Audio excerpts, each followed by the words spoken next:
right, distinguished ladies and gentlemen, like I said earlier on, everybody here is important, but I would like to crave your indulgence to quickly take some recognitions. I understand that our special guest of honor is online, and that is talking about Her Excellency, the chairperson, okay? Our chairperson, Her Excellency, the former Vice President of Liberia, Mrs. Jewel Howard Taylor. I understand she's online. Please, can we give her a round of applause? Thank you very much. Thank you very much. Also seated here with us this beautiful and exciting morning is the Director General of the Nigerian Institute of International Affairs, Professor Egusa Emmanuel Osari. And is here Osari. Did I pronounce it very well?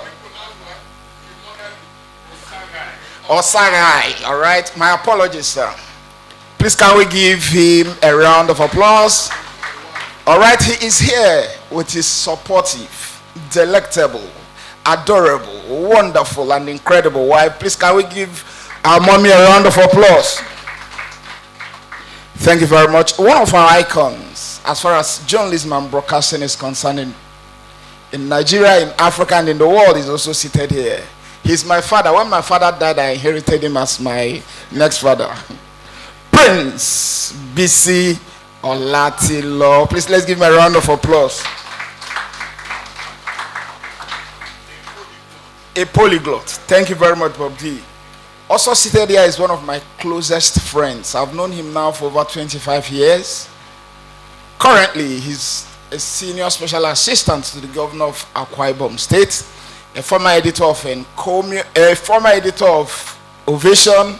When he was the editor of Encomium, I was actually his deputy. My friend and my brother, Olorogu Michael Lefyong. Please, can you give him a round of applause? Thank you very much. Also seated here is one stylish young man that I've come to be fond of, Mr. Ebua Martins. Please, can you give him a round of applause? Also in our midst is Mr. Dele Adedeji. Where is he seated, my friend and my brother? I greet you. Thank you very much. All right, the editor of Ovation magazine, my friend and my brother, Mr. Eric Elozwe, is also here in the hall. Can we give him a round of applause? Also seated there is one of those who has been very, very pivotal to what all of us are celebrating and enjoying today as the entertainment industry, Mr. Wale Uluwale. Please, can you give him a round of applause? Thank you very much. Also seated there is our friend from across the Niger. When we were in Kano and Sokoto also, he took very good care of us. He is one of the ardent followers of Basharu Dele Momodu. Dr. S.S. Baba is here. Can we give him a round of applause? Bob, I said if I got here this morning and I didn't see Dr. S.S., I'll go back. Thank you very much, my brother. Also seated here is Mr. Tunde Adewusi. Can we give him a round of applause? Thank you very much. I know that we have a number of people online, and like I said earlier on, we're going to be taking more recognitions as we proceed. I would like us to, I want to believe that we're ready. Are we ready for the reason we are all here today? All right, I need us to look this way. What we're having here today is courtesy the Dele Momodu Foundation, and it's actually the 2026 Dele Momodu Leadership Lecture. And one man that we have deemed, considered, chosen gladly with so much joy and happiness, eminently overqualified to do that task. In fact, while I was upstairs, I got to know that he speaks multiple languages. Interestingly, I'm currently battling my doctorate.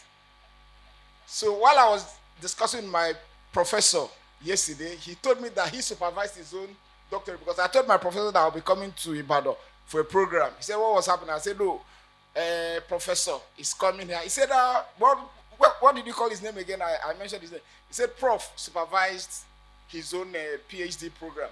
Prof is now supervising my own. So, Prof, what it means that I will not fail. I'll finish on time because if he's disturbing me, I'll quickly get across to you so that you rescue me. Thank you very much, Mr. Abiodu Ponle, the chairman of Micon Cables. Is also in our midst. Can we give him a round of applause? Where is he seated? Thank you very much. I love your beards. When I grow up, I will. Thank you very much.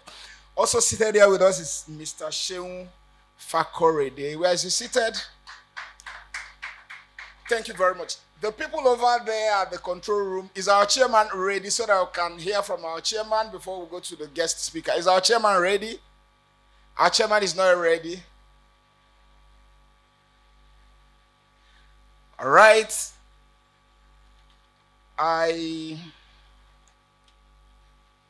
know that nearly everybody here is ready, eager, and willing to listen to the guest speaker.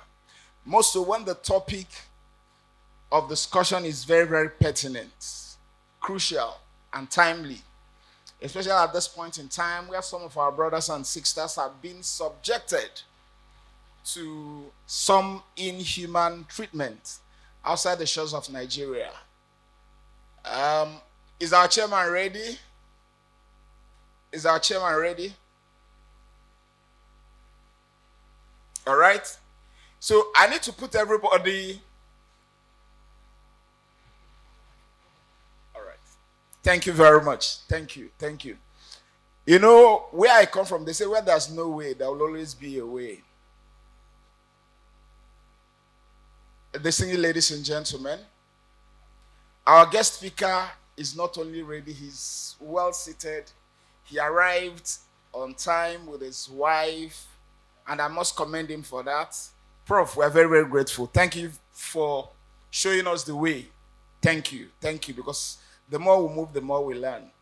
Our chairman, we're also trying to get her ready to talk to us. But before she does that, distinguished ladies and gentlemen, with a resounding round of applause, I need us to welcome to the microphone the man at whose instance we have gathered today, the birthday boy, the one and only publisher of Ovation International Magazine. I call him Adeki Lumo.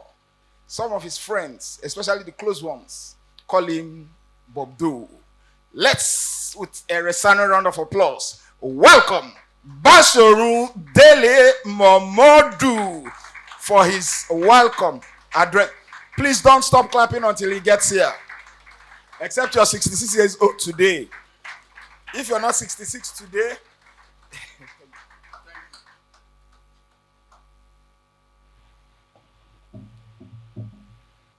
good afternoon, distinguished ladies and gentlemen. If our chairperson is watching me online, Her Excellency, the former Vice President of Liberia, Senator, Chief, Dr. Joel, our tailor. If you are watching me, she's in Ghana at the moment, and we have taken advantage of technology to be able to connect to different personalities across Africa, because our topic for today concerns the whole of Africa. Please switch on your video. We would like to see your very beautiful face. Please, let's give her a big round of applause. What we are trying to do is to connect Africans to Africans globally. And today, I am very happy to announce to you that we have succeeded in doing that. So let me start by thanking our guest speaker, lecturer of today. I don't know what I did to deserve his love, but as soon as I called him, he is my Director General. I'm one of the boys he has recruited at the Nigerian Institute of International Affairs to facilitate a few things. Immediately, I requested of him to be our guest lecturer today. He accepted my invitation. Thank you, sir. Prof. Thank you, sir. And like we say, we have two for the price of one. And my sister, madam, is also here. Thank you for accompanying your husband. Of course, I must thank our Egbon. I saw him just yesterday in Lagos. We all call him Uncle Bisi or Latilo, but he's a father figure in this business of communications. And when he speaks, you will agree with me that this is our father, at least my own father in journalism. I prostrate to greet him. He's ageless. I've begged him to give me the secret formula, and he will not leave here today without giving it to me. Yes. So I have everyone that you see here, I can tell you 80-90% are my friends, people that we've come from way back. And I want to thank you all. Maybe there will be time for vote of thanks later, and then I will be able to mention everyone's names. The special guest, I hear, is on his way. His security team arrived early, and I'm sure he will be joining us at some stage of this event. And that's no other than my twin brother. He's actually older than me by 3 days. We were born same year, same month, but he was born 13th of May, while mine is 16th, and we usually celebrate together. So 3 days ago, I went to Osogbo to celebrate him and felicitate with him. Governor Ademola Nuruddin Jackson Adeleke will be on his way here very shortly. After the lecture, we hope to have a praise and worship, because I believe that it's only God that could have kept me till the age of 66. I lost my father while I was barely 13 years old and was left with an unlettered mother, Arike Omarotiwe Biojo, Omo Ojiloru Kenyinyi, Omo Beriri Lokun. My mom, she passed on in 2007. So I thank God every day, and I want to plead with you to also thank God on my behalf. So we will have a praise and worship, and thereafter, Sir Shino Peters will entertain us. To keep to the mood of the moment, you can see I'm a bit understated. This is not my usual regalia as the Are of Iwo Kingdom, as the Bashorun of Okela Orogun, as the Akirogun of Gongon Kingdom, as the Onunekrola one. It's a one that knows how to pronounce that very well. The Onunekrola one of Etitimboko Ubianunu. As the Kiazolu. This will interest the vice president because she was there when I was ganned. What we call crowning in Nigeria is called gowning in Liberia. So I'm the Kiazolu of the Grand Cape Mount County of Liberia. And I want to specially thank Her Excellency for the role she's played in my life across Africa. So let me not take too much of your time. We will introduce the guest speaker now, and then can someone confirm if Her Excellency has finally connected from Ghana? Okay, they said she has connected. Oh, okay. I wasn't looking at the I thought you were clapping for me, sir.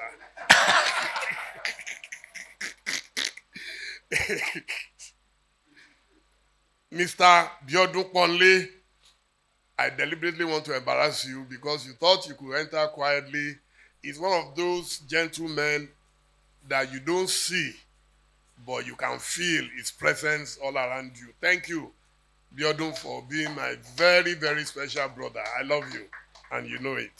So I will call now on the former Vice President, Senator Joel Howard Taylor, to give us a speech as the chair.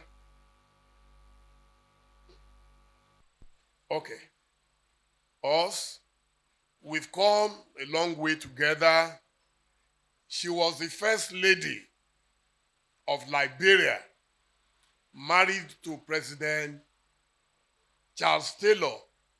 And then there was a problem, and like fella will put it, everything then scattered. And at a stage, she came to Ghana, where we got introduced to each other. And since then, we have been friends. Please, a big round of applause for her. She is loved passionately by Liberians because of our work with the poor and the needy. If you see her in Liberia, you will never know she's a vice president.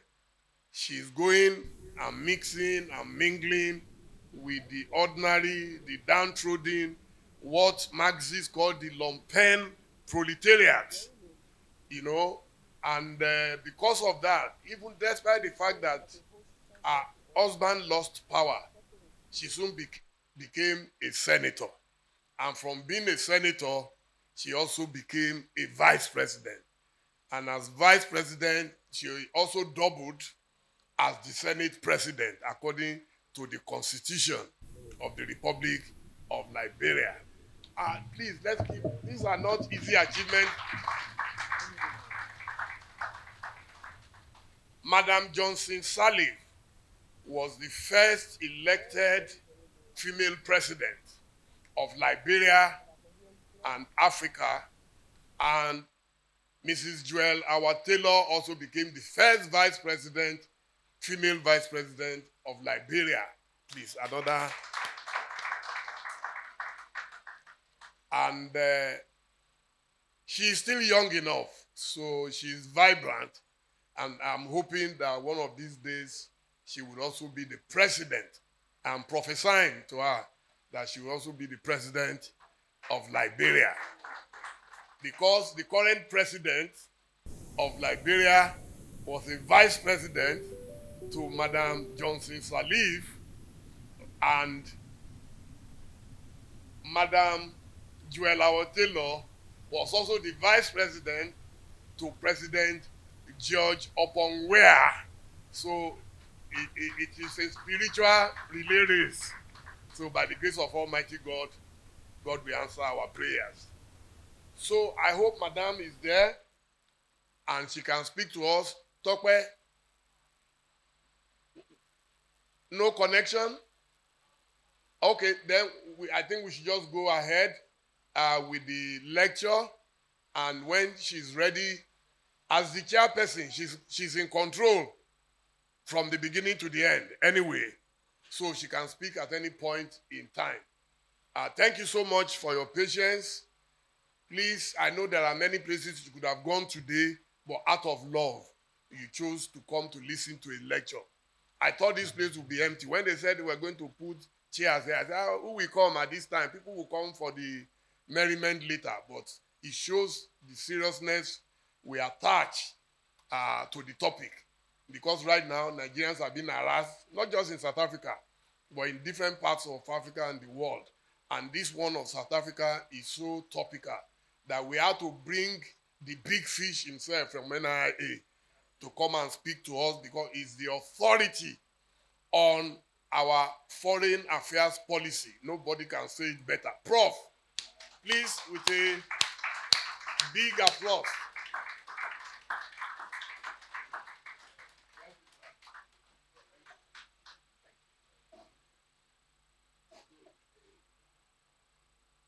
Okay, now that the Basharu himself is seated, let me begin on a note of congratulating you. It's not easy to be 66.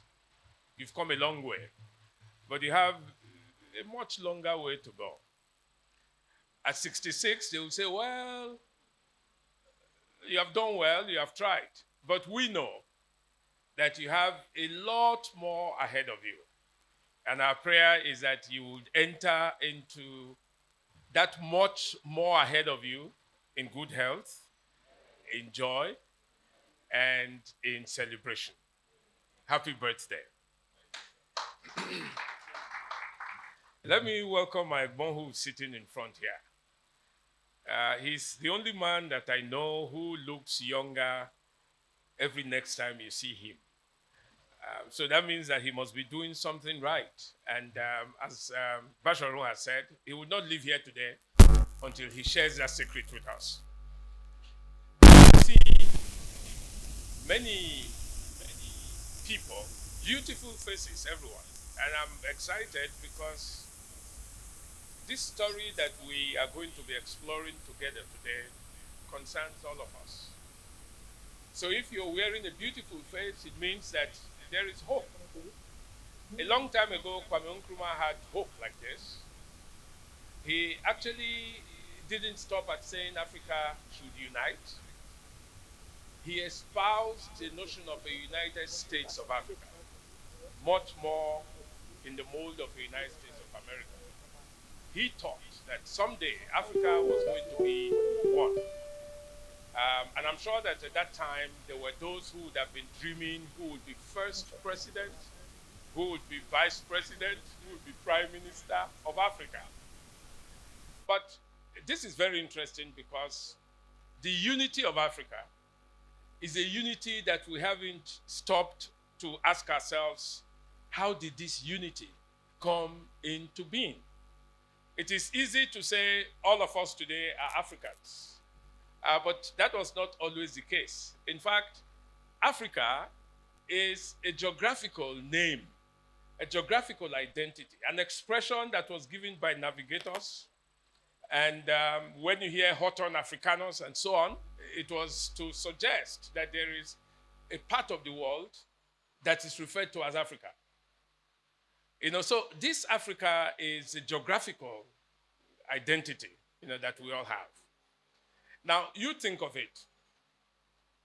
There is Asia, there is Europe, there is the Americas. Now, these are geographical locations across the world. There's also Australasia. Somehow, when people have geographical definitions, they give it content. They begin to prosper the identity that is collective, built around those geographical locations. I give the following joke every time. Nigeria today has 6 geopolitical zones. They didn't exist before. So we have Southwest, North Central, Northeast, Northwest, Southeast, and South-South. Today, I hear people say, those of us from the South-South. I mean, see how we are giving content to an identity that is, just yesterday and before our very eyes. We didn't have South-South before. But suddenly, we are now saying those of us from the South-South. Whatever made us an organic South-South, only God can tell. Now, so Julius Nyerere, president of Tanzania, said, this Africa that we're talking about, but even more, these Africans that we are, how has it come into being? Then he made the following very profound and powerful statement. He said it took the coming of the Europeans for Africans to know that they were one. Because one African looked on to another African and saw that in relation to the Europeans, we are Africans.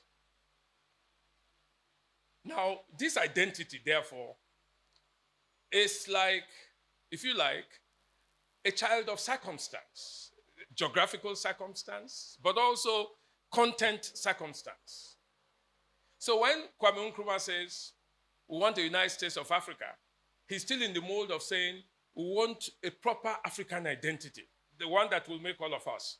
But he was helped in this regard by Marcus Garvey. I'm sure you've heard the name Marcus Garvey. Marcus Garvey emigrated to the United States of America in 1898.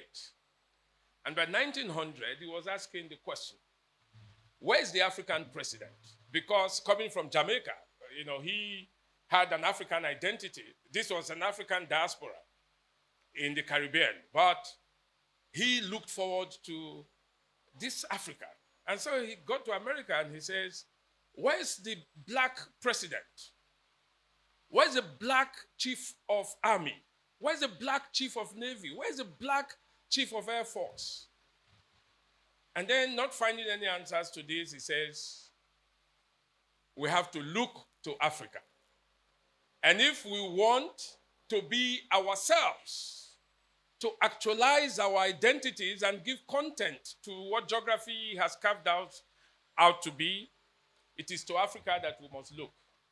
So, in 1900, he began the Back to Africa movement because he was saying, you cannot be African in any organic sense except in Africa itself. That was the beginning of Pan-Africanism.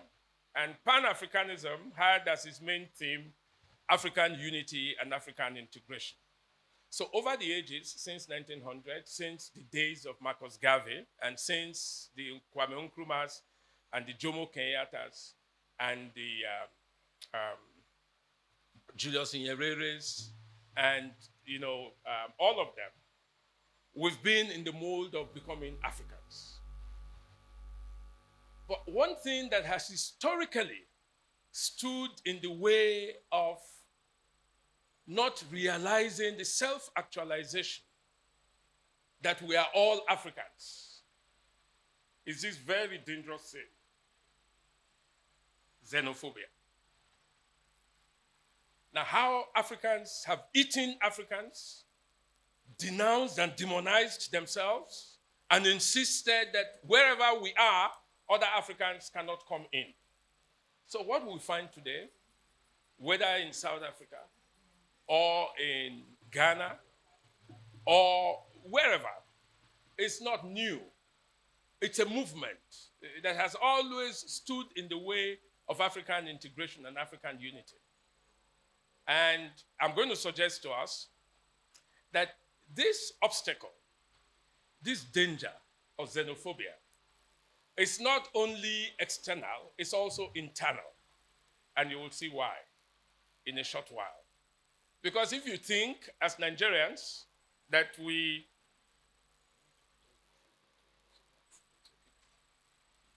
so that the topic can show. Yes. Okay. Very good. Thank you, Azu. It's better now. Now, I even feel better.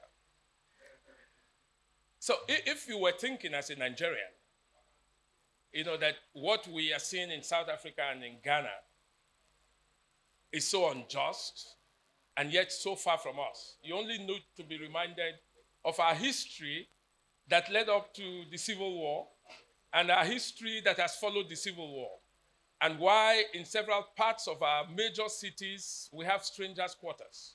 We'll come to that in a short while. Now, but the word that I like, which is not mine, it's actually the Basharu's creation, is ignorance. Now, ignorance is the opposite of knowing, of being aware, of knowledge. So ignorance is something that, you would say, well, you did something because you didn't know. It's good to say so. But the lawyers tell us that ignorance is not an excuse. So you can be ignorant and still be guilty, of an offense. Because not knowing doesn't absolve you of, the offense itself. Now, what does ignorance mean? I want to begin to touch on this subject by telling us a little bit about the country that everyone talks about today, which is South Africa. Now, I'm sure, that apart from General Olusegun Obasanjo and Chief Emeka Anyaoku, who was one of the Commonwealth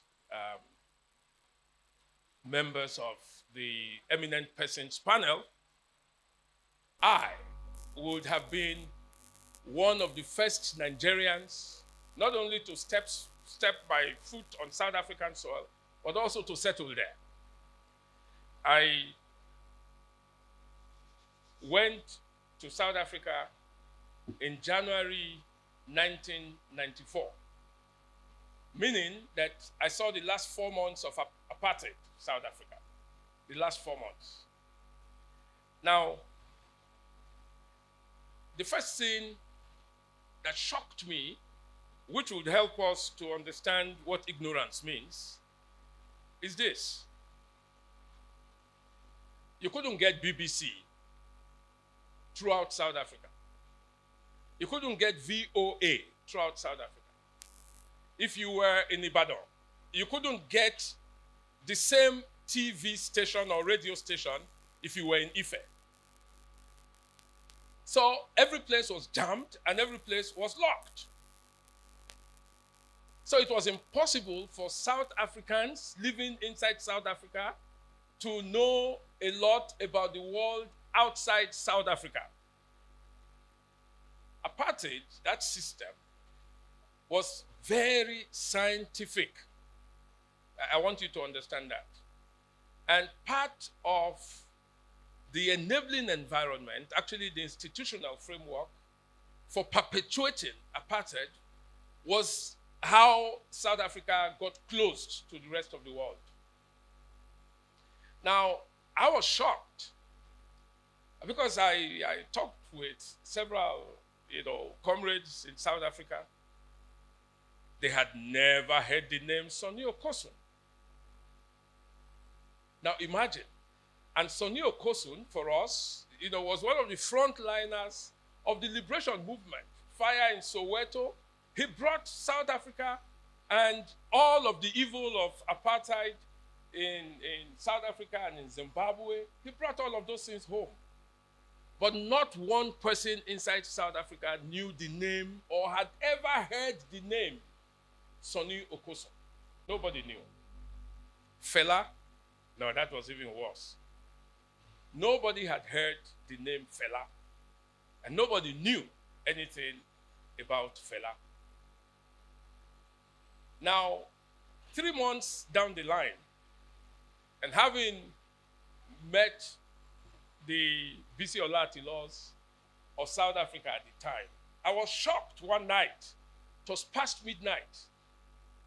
And they played Fela for the first time in the history of South Africa on SABC radio to close that night. That was the beginning. Now talk about ignorance. So I am teaching final year students of political science. And I thought that there was a lot of ignorance, and that was unforgivable.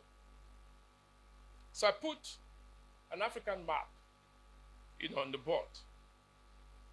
And I said to them, this is Sierra Leone. What's the capital of Sierra Leone? They are looking at me. What's the capital of Zambia? They are looking at me. What's the capital of Ghana? Until one very bold young lady stood up and said, sorry, sir, why are you asking us these questions? I said, because we're in Africa, you should know. They said, no. It's people like you who should know, who should bother. What's our business with whether it's called Sierra Leone or it's to hell with all of that. We just don't care about those places. They don't matter to us. Now you're beginning to shake your heads. Now I'm thinking back to when I was in secondary school. I knew more about America than Americans knew about America. Because I took a course in geography that had Monk House, North America, Tennessee Valley Authority. We studied all of these things. And the first time I got to America, I talked about America as though I had been born there. And the people were shocked. But the South Africans were simply saying, to hell with, who needs it? You can't call that ignorance. Now, I should raise it a little bit so you can hear me now. Ignorance. And then one day we were in the bank, and somebody is saying to me, what's the value of the dollar today? And they took offense. Are you talking about the dollar in our country? Why? We don't use the dollar here. Go to wherever and go and talk about dollar. We use rand here. If it's not rand, we don't have any business with you. So South Africa, for them, is a closed society. They just don't care about the rest of the world. But the liberation came in June of that year, 1994. I was staying in a place called Serengeti, near the Table Mountain in Cape Town. And then suddenly, I heard people coming to the Serengeti in large numbers, beating drums and tearing the whole place apart. They were looking for me. Is that right? If that happened today, I probably would have been looking for a place of escape. But they were looking for me for good cause.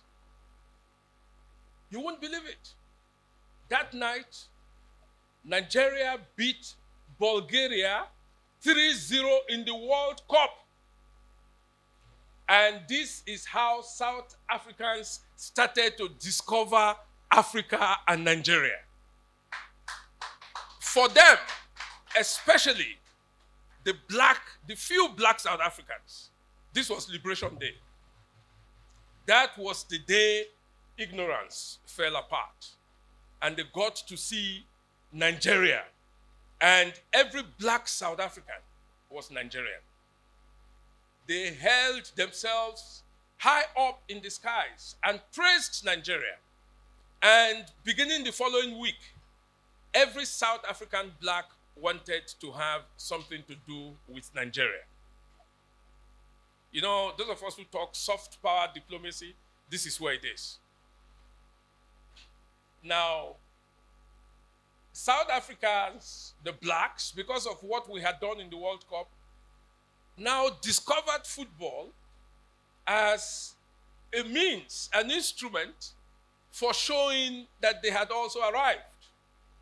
So they had Bafana team that was going to 1998 World Cup, the team that had Philemon Masinga, who was the equivalent of Rashidi Yekini, same height, same gait, well built.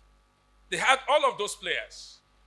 And when they came to Lagos, we beat them 4-0. And then we came to South Africa for the return leg. It was 0-0. But it was the Nigerians they were supporting. And they were saying the young shall grow. Someday, South Africa itself will grow. You would understand, therefore, why for South Africa, the 1996 Cup of Nations that they won was worth much more than the World Cup. But for good measure, Nigerians will say to them, you won because Nigeria didn't come. We boycotted the African Cup of Nations in 1996. Perhaps if we went there, this war would have broken out much earlier.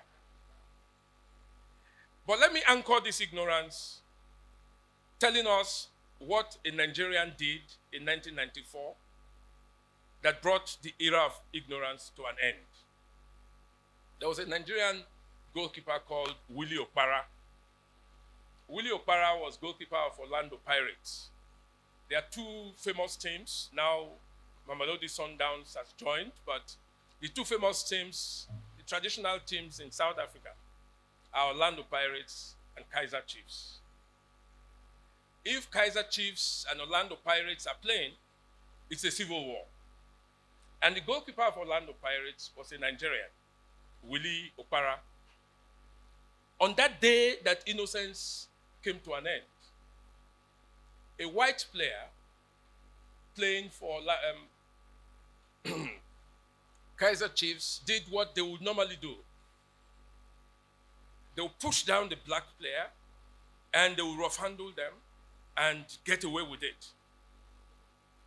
But on this day, it was a Sunday. It was a Sunday. This white player roughened Willie Okpara up, wrestled with him, and pushed him down. And Willie Okpara stood up, raised the player, and gave him a headbutt.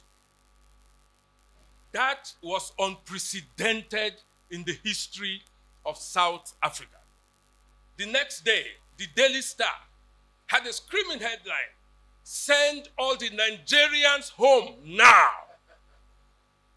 Now, I'm saying these things so you see how these things have built up.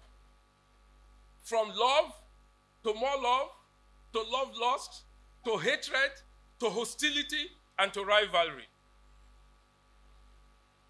Now, that was South Africa 1994 to 1996. South Africa has turned fully round. And today, we have xenophobia. It's another form that begins from ignorance. If the South Africans didn't know about Sonny Okoso and about liberation support at that time in the 1970s, we had portions of Nigerians' salaries taken into a relief fund in support of South Africa. At the University of Ibadan, as undergraduate students, and at IFE and so on, we had many people from across Southern Africa, from Zimbabwe, from South Africa, and so on, who were studying in Nigeria free of charge. We had the current vice president of Namibia was a student in Government College, Umuahia. The first vice chancellor of the University of Namibia also studied in Government College, Umuahia. Now, if you go to Zambia and you go to Malawi, and Nigeria is a household name. But the guys who were closed inside South Africa didn't even know of Lesotho or Swaziland. Now, these were places that paid the supreme sacrifice, the supreme price for South African liberation. Because it was to these countries that the South African liberation fighters fled, and these countries were bombed the way we bomb Boko Haram today, in search and in pursuit of freedom fighters. But the inside people didn't know at all. But there was something else happening in South Africa in 1994. That was the time those who had been in exile were beginning to return to South Africa. Now, so there was a differentiation between the homers and the exiles that were returning. As it happened, the greatest beneficiaries of South Africa's transition were those who came from exile. The greatest victims and those who were left with nothing were those who stayed home. And part of the ideology of legitimizing themselves from coming from outside in exile was to validate something that apartheid had used all along to legitimize the rule by those who were more civilized, namely that the rest of Africa, once you cross the Limpopo, was Zulu land. that South Africans could have said at the time that they were oppressed, exploited, but they were lucky because they were privileged. That the Africans beyond the Limpopo barely lived better than monkeys.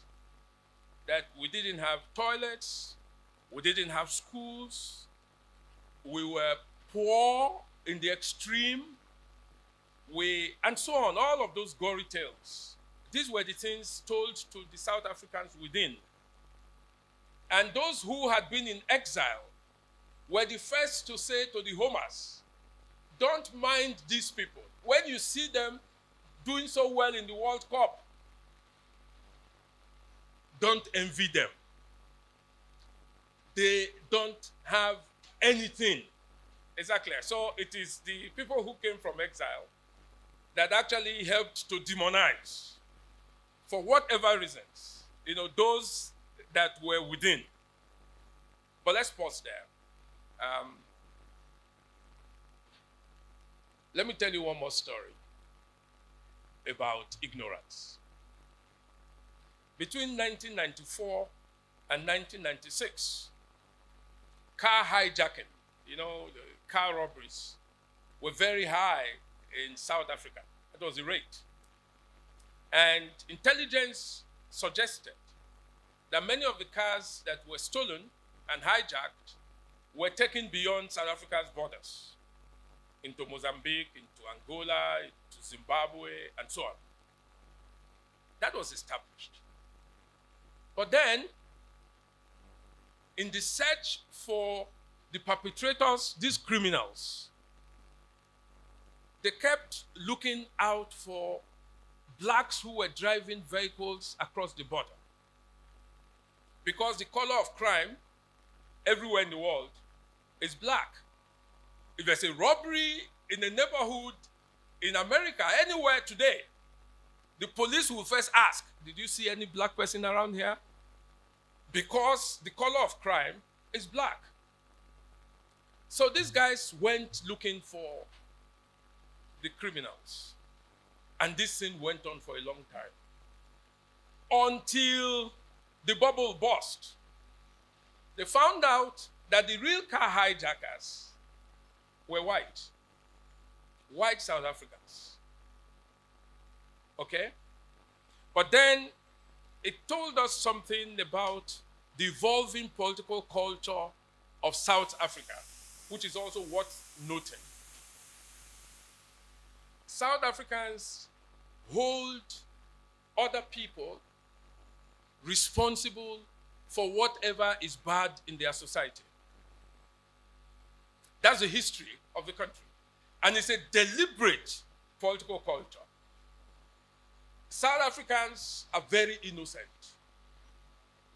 They can never use drugs. It's people from outside who bring drugs to them.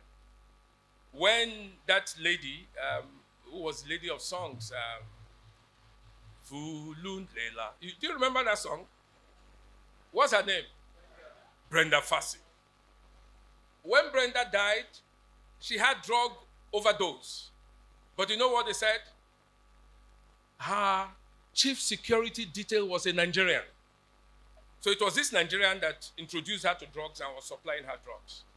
The South African is innocent.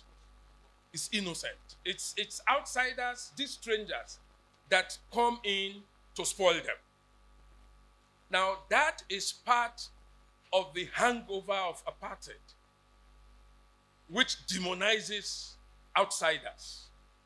At a point, I must tell you this, we have also, as Nigeria, considered a regime that says Nigerians can't do bad.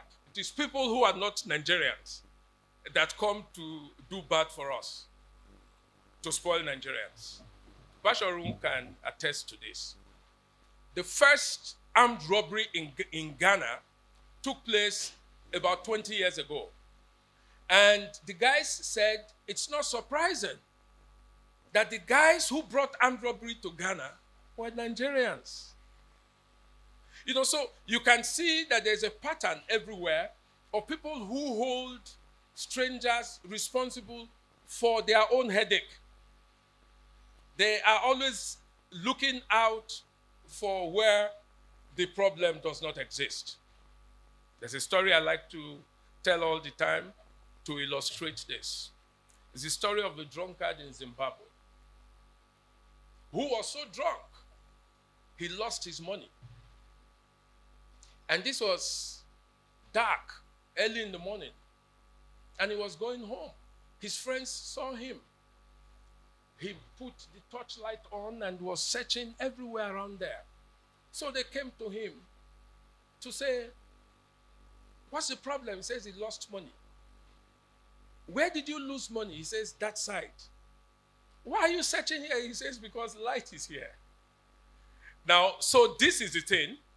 You refocus light on what you want, isn't it?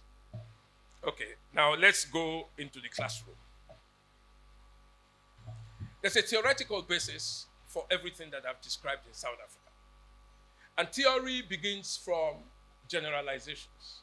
Generalizations, once you prove them to be right in 5 places, 10 places, and so on, you are knocking on the doors of what you call theory. A theory, therefore, is a generalization that has been proven to be true in several places. It sets the pattern. Now, once you have proven everything to be true, irrespective of the place where the experiment takes place, a theory becomes a law. Is that right? So what is this theory? Across Africa, this thing that I have described, especially the hostility towards outsiders, is very well entrenched. In 1923, the governor of Nigeria made the following assertion. He says, if the impossible were feasible, assuming it is possible to weld all of these disparate nations into one nation, then I think there will be grave injustice on the principle of self-determination. I'm entirely convinced of the right. I'm quoting him verbatim. I'm entirely convinced of the right of the people of Egbaland to insist that they are a nation. The Ijesha are a nation. The Egbas must insist, that wherever they are, belongs to them. Now think of it. Colonial subjugation was built on the basis of ownership of territory. Ownership of territory.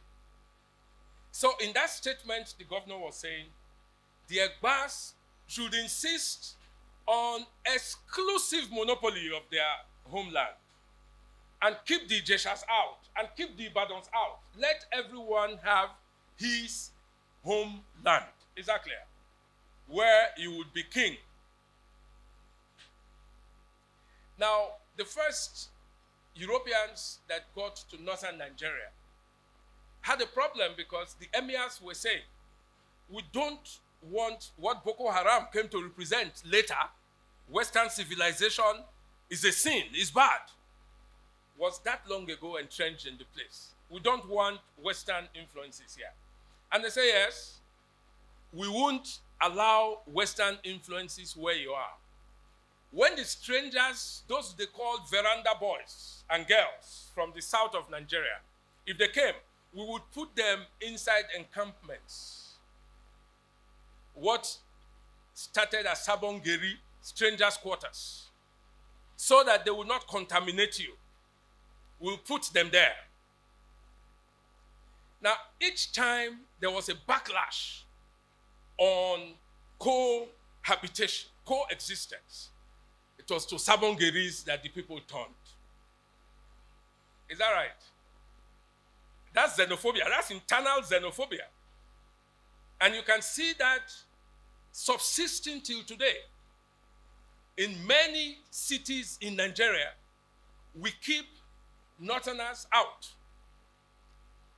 If there is a little problem, people know where to strike. But think of it, even in habitation, here in Ibadan, if you were looking for the Jebus, you had to go to Keado. That's where the Jebus were. That's their territory. If you were a non-Ijebu in Okeado, you would be like a stranger. You'd be a pariah. So the notion of exclusivity was very central to colonial rule. It was the main instrument of divide and rule. Is that right? Let's go to South Africa and see how this was fully entrenched. To begin with, South Africa claims exceptionalism. It claims to be exceptional because it is the most highly sustained instance of settler colonialism, which the rest of us don't know. Now, actually, there's a thesis, there's an argument that in places where colonialism did not subsist for long, you would not be developed. The places where colonialism was deepest and most sustained also turned out to be the most industrialized and the most westernized. So people who don't know, who think of South Africa like any other African country, should know that in terms of the ranking of South Africa on the industrial scale, South Africa can only be compared to the United States and the best and most industrialized parts of Europe. But that's the truth. So South Africa has an industrial base that we don't find in the rest of Africa. The closest that comes to South Africa in terms of this industrial base would be a place like Morocco. Should I tell you one little secret? You have heard of Rolls-Royce. Rolls-Royce engines are the engines used by the biggest planes. Many of the parts of the Rolls-Royce engines are produced in Morocco. Manufactured in Morocco. I didn't say assembled in Morocco. Manufactured in Morocco. Is that right? I'm saying these things so that our eyes see this ignorance must be over, because I want to suggest to you that even when we say South Africans should be grateful to us because we liberated them, we are in a shade of ignorance. Is that clear? And that's what I want to suggest to us. Now, apartheid was a very highly sophisticated system. Apartheid in Afrikaans means separateness. Is that right? Not segregation, separateness. And the theology, the science, the theory of apartheid simply says that God, in his wisdom, didn't intend that all of us will be equal. And so God gave to every race its place in the hierarchy of civilizations. Now, it just so happens that at the top of that hierarchy is the European race. Is that right? It's the European race. Next to the European race would be the mixed races. You know, you can say they are mixed in different forms, but they carry the European blood and they are mixed. And then next will be the Asians. At the bottom would be the blacks. And so apartheid was organized territorially and geopolitically. There was a Republic of South Africa that had 4 provinces: the Cape, the Natal, Orange Free State, and the Transvaal. These 4 formed the Union of South Africa in 1910. What many of us don't know also, and we need to be reminded, is that South Africa was a founding member of the League of Nations in 1914. South Africa was a founding member of the United Nations in 1945. when Nigeria hadn't come into being. Is that right? So South Africa is an old country in new form. So when you think of South Africa and you say, well, is it not South Africa that became independent only in 1994? You are very mistaken.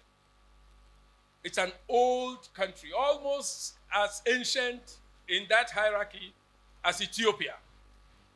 Because Ethiopia was there when the League of Nations was formed. Ethiopia was there as a founding country in the United Nations in 1945. So, this was the Republic of South Africa. Now, you know, in history, we read about the Battle of Sidwadwa, where the Zulus defeated the British forces. You read about the conquests of the Western Cape. All of that is part of the history.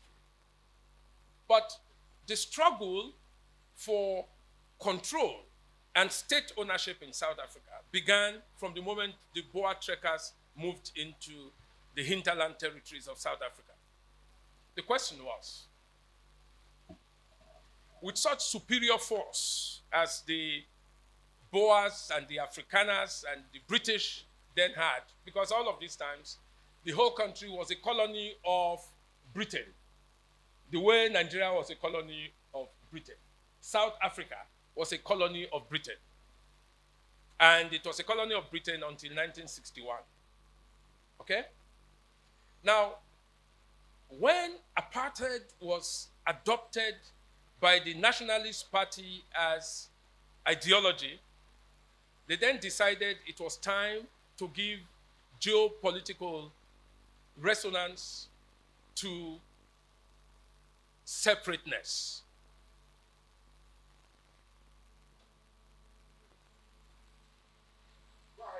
I should go ahead? So, no apartheid yet. Okay. Okay, so it was time to give territorial resonance to this ideology. And you know, of course, the whole world rose up against apartheid in South Africa. And that became a problem. At the height of that, in their scientific sophistication, they were beginning to think of how to retain and sustain this racial hierarchy and separation and make everyone happy. So, they came up with what was then known as the Bantustan policy. Now, think of this Bantustan and go back to what I cited from the governor of Nigeria in 1923, when he says, assuming the impossible were feasible, he says there would be something that you have done and a grave injustice to the notion of the right to self-determination, because it's entirely convinced of the right of the Egba people to insist that Egba land is their own, isn't it? So there's a notion of separateness.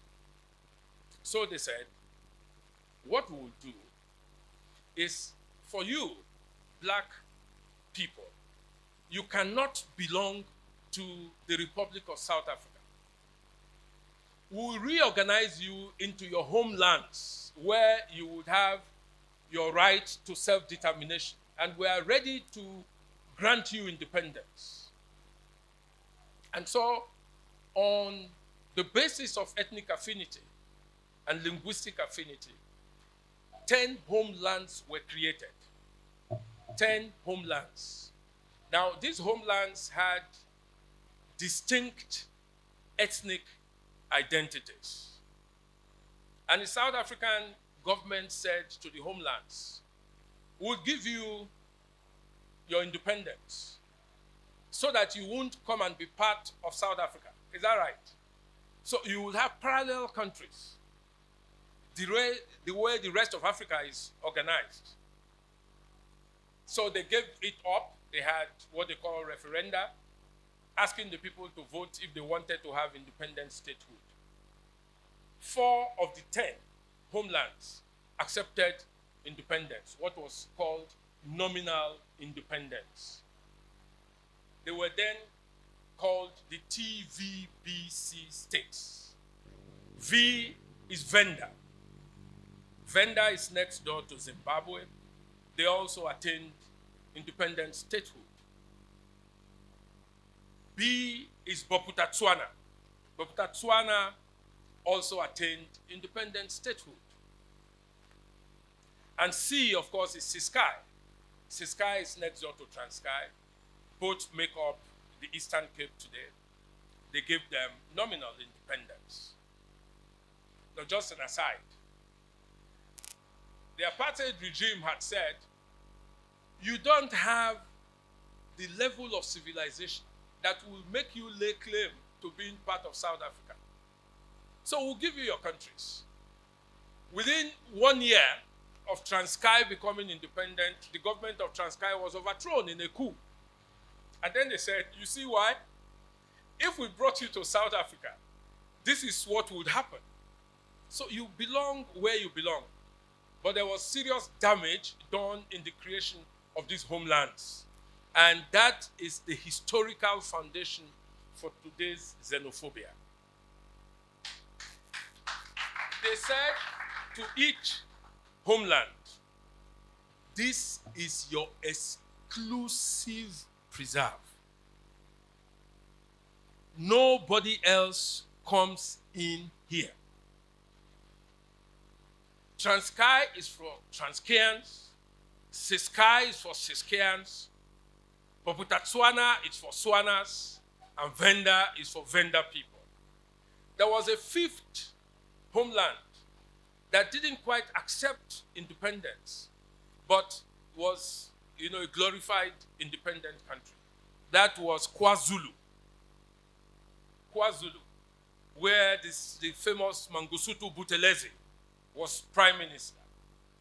Okay, that's the Zulu Empire in South Africa. Now, how do you know that these guys were so fiercely, defensive of their exclusive monopoly of these territories?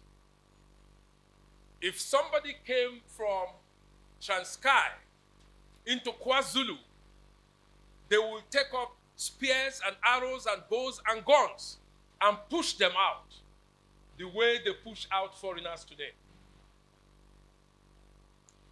If people from KwaZulu went into Bophuthatswana, there would be a riot. There will be xenophobic attacks against, these are fellow South Africans. I hope you are following. But they did something more. They had to settle what was called the colored question. The coloreds were concentrated in the Western Cape. And they cohabited the Western Cape with the British, the English, South Africans. Now they made that the exclusive preserve of the colored people. And to make this very sensible, there were two universities in the Western Cape. One, the Oxford of the University of South Africa, the University of Cape Town. That's an English university. Then they created the University of the Western Cape for coloreds. And if you went to the University of the Western Cape and you were not colored, you were treated as an alien. Is that right? You were a foreigner, even though you were South African. So if you were in Natal, KwaZulu, and you came from Bophuthatswana, you were a stranger, you were a foreigner, and you would be discriminated against and forced out and beaten up the way all of these guys are beaten up. So there's an historical basis for it. But just before you shake your head, all you need to do is to go to Sabongeri in Kano and find that this same thing that I'm describing is what happens in Sabongeri. Is that right? In Sabongeri, you are deprived of full citizenship. And when you are shaking your head and looking around and saying, this can't be correct, go to Sabo. Go to Sabo here in Ibadan, where we all go to buy suya. And tell me what happens in Sabo. If you want to be honest and truthful, is Sabo at the same level of civilization as the rest of Ibadan? The answer is no. This is the lot of apartheid. This is the theory of colonial subjugation. The one that says you can't be citizens, you are only subjects, and subjects belong only to their ethnic groups, the so-called tribes. That's the theory. Now, so when you see South Africans attacking foreigners today, they are doing so because that is their history. Is that right? Their places they are exclusive preserves. They don't belong to those other people. They are second rate. You can help to come to build, but you cannot take the place, of the Omonile. Of course, you're also familiar with the concept of Omonile. Omonile is the same thing that I've just described. Now, where you own the place and foreigners cannot come in there. This is what the colonial history has shown. But in South Africa, a few things made it worse. And I want to explain this sense. You have heard of Soweto. You've heard of Soweto. At least from Sonny Okosun, we heard fire in Soweto. Don't be deceived. Soweto is not like Ibadan. It's not the name of a town. Soweto is actually an acronym for Southwestern Townships. Is that right? It's an agglomeration, of Southwestern Townships. In the townships, but especially in Soweto, two things happened. The different ethnic groups were not allowed to stay together. So you had hostels that were for Zulus, hostels for the people from the Eastern Cape, people from the Swana speaking, the Ndebele. They had different hostels. And people were not allowed to cross boundaries. You couldn't be Zulu, and come into a Swana hostel. It's not allowed. Is that right? So that's how Soweto was organized. But see, there was something else. Because Soweto was a labor reserve, in other words, there was a system of migrant labor that allowed people to come from black South Africa to work as laborers in the Republic of South Africa. And that's when you needed the passes, like passports and visas. And this is what the South Africans were using as objects of the struggle. You cannot be given passes to move within your country. But that happened. You needed passes. And today, just for cross-reference, Tanzania is a union of Tanganyika and Zanzibar. If you are moving from the mainland to Zanzibar, you need a pass. Is that right? But anyway, just wait until those kinds of things, we pray they don't unravel. But here they were. If you lived in any of those hostels in Soweto, you were not allowed to bring your family. So nobody was married inside Soweto, in the townships. You left your family, it's like coming from, Ibadan and coming to Lagos. But you walk alone. When you have made money, you can go and spend the money in your place, but you won't be there. And several times they had conflicts, very violent conflicts in the townships. South Africans called it black on black violence. Is that right? Where they tore themselves apart just because you crossed boundaries. It looks like there's greater interest outside. So let me just finish this thing, because you are no longer interested in this lecture. If you are interested, say aye. Thank you. Okay, so black on black violence. In the run-up to the transition in 1994, there was a heightening of black on black violence. It was one of the obstacles, one of the threats to South Africa's transition. Now, people talked about fifth columnists, that they were rabble-rousers who were instigating these forms of conflict. But from what I have tried to analyze, it's more historically entrenched, than contrived. Now, so the final thing that comes from that is the entrenchment of violence as a strategy of protest. You can weaponize ignorance and pretend to be ignorant. You can also weaponize violence. Of course, violence is a weapon, isn't it? And in South Africa, there was such a thing as justificatory violence. That ordinary crimes were settled through violent means. And violence included what they called lacing. What we have also adopted in Nigeria now, you catch somebody on the wrong side, you put a tire around the person's neck. It's called the lacing therapy. So they had violence, which was then justifiable and justified as an integral part of this because there was no protection for the blacks. They had to devise what vigilantes do to protect and defend themselves, and that justified and legitimized violence. So violence was legitimized. And so we joke about it, that in Nigeria, you would say, two persons are fighting. Say, I beat you, and I beat you. And then you are threatening to remove your shirt and so on. In South Africa, they don't have the time for such a long braggadocio. Whatever it is the first to pull the gun or the machete, and that's it. That settles it. And we say, when you live, in a dangerous neighborhood, you better own a gun. If the guys are coming by, they respect you and they let you know. They shoot in the air.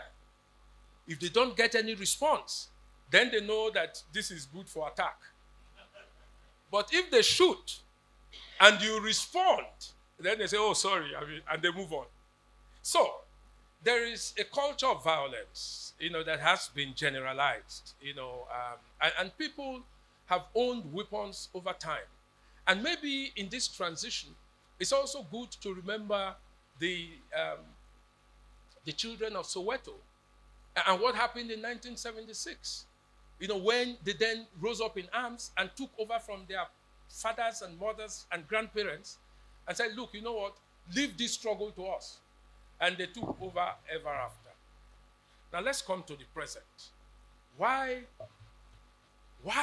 are xenophobic attacks so rampant today?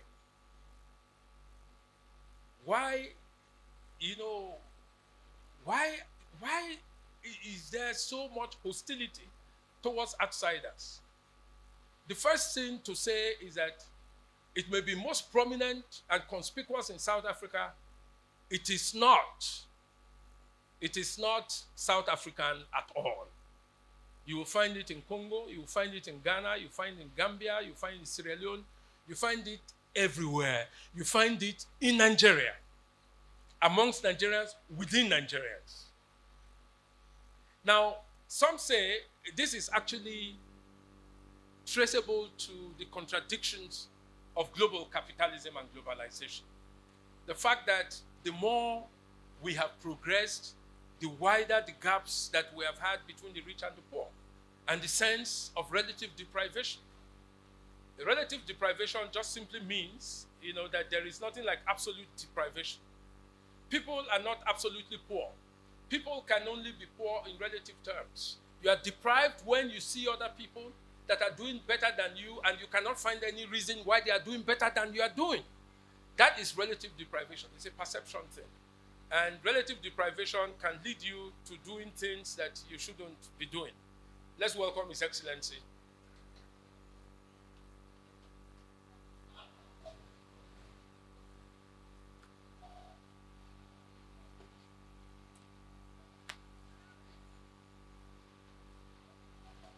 So, relative deprivation. Now, if you were in South Africa, there are many things you will find. The first is there is not just widespread poverty, but widespread abject poverty. It has been said that South Africa is a country of so many extremes, where you find the first world, in fact, a world beyond the first world. You will find the second world, you find the third world, and you find the last world that has not been seen anywhere else in the world. You know that you find some of the greatest estates and castles, some of the most technologically driven things on earth. The BMW manufactured in South Africa is the best BMW in the world today. That's in South Africa. And yet it's in the same South Africa where there are millions that don't have homes, where they have what they call shack homes, built with cartons of paper. Those are the things that people build their houses with, their habitations. No running water, no electricity. These are informal settlements, but they have come to stay. They represent the most perverse phase of urbanization in South Africa.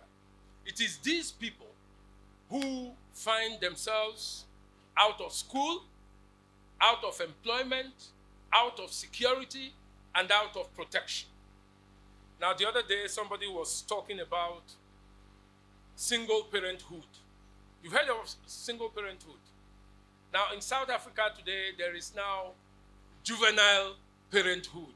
Now, this is houses, family estates, and so on, that are controlled by children 15, 16. Because their parents have died, and they have taken over. Increasingly, even in our country, in the IDPs, we are beginning to have juvenile familyhood, where children who are 13, 14, and so on, no seniors, they are taking over. So what that will lead to, we don't know yet. But in South Africa, we are seeing what it is leading to. So the sense of relative deprivation is acute. Second, the unemployment levels are some of the highest that you have seen in the world. The unemployment level for May, beginning of May 2026, stands at about 40%, which is very high. They have reliable data and statistics. It's not like us, where we approximate things and leave it to the imagination. When people are not employed, they are just not employed. And they are in huge numbers in South Africa. Yes? Okay. The crime rate is very high. There is a murder every minute in many parts of South Africa. So life is lived like it's for today. Now, juxtapose this configuration with the fact that the people, and let me, I see many women here. The most educated groups in South Africa are women. They also have the best jobs on offer. The chief executives, the ones who control the best cars, who ride the best cars, who do all of those things, who live the opulent life, who live the real life, are women. The men didn't get the opportunity to go to school. They were there in the trenches all along, and the women have become better than them. But these women, they don't have many options. They like to, Your Excellency, I want to speak on behalf of the women here. Women like to monger with people that belong to their class. I have heard many women, when we were in the business of chasing women, you will chase a woman, she says, me and you. Women say that. Me and you, we don't belong together. Go and look for your type. No, not my level. Say you are not my level. Go and look for your level.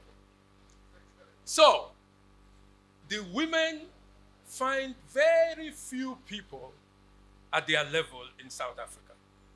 Very few. In fact, they are almost non-existent. My vice chancellor was married to a taxi driver. And the taxi driver made it a good business of beating her up every other day. Yes. So the men, the women, are relatively deprived because they can't find people for themselves. So it's a problem. Okay? Now, if you cannot find people your class, you also become vulnerable to foreigners and how people see them. So it so happens that in the absence of many educated black South Africans, many South African establishments and institutions that now recognize the place of affirmative action, meaning you can no longer pretend that the blacks are not in majority here, have to employ blacks just so they can meet the quotas, but they can't find qualified black South Africans.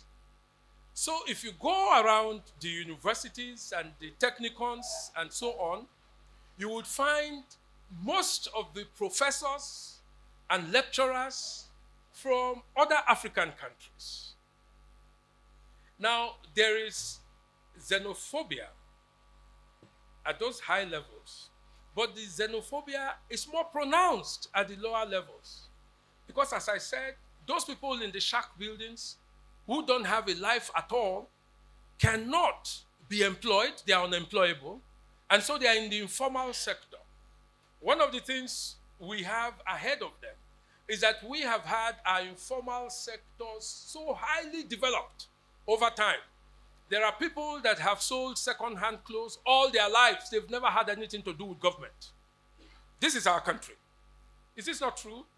There are people that have been carpenters and, all kinds of things, artisans, all their lives. They've never looked for jobs, anywhere. So wherever we find ourselves, we are very industrious and very entrepreneurial. Now, for a long time, street trading was illegal in South Africa. But once the townships started to move into the urban areas, they opened up and allowed informal traders on the streets. But of course, even here, the South Africans cannot compete. So if you go into the market in Cape Town, and you go to the section where they sell telephones and phone accessories, it's just like being in Dubai. Yeah, I mean, it's all taken over by foreigners. And where they sell second-hand clothes and used shoes and so on, it's taken over by those guys that cannot compete. So they see you come in, and we all come in nylon bag. In 3 months, they see it begins with your mode of dressing.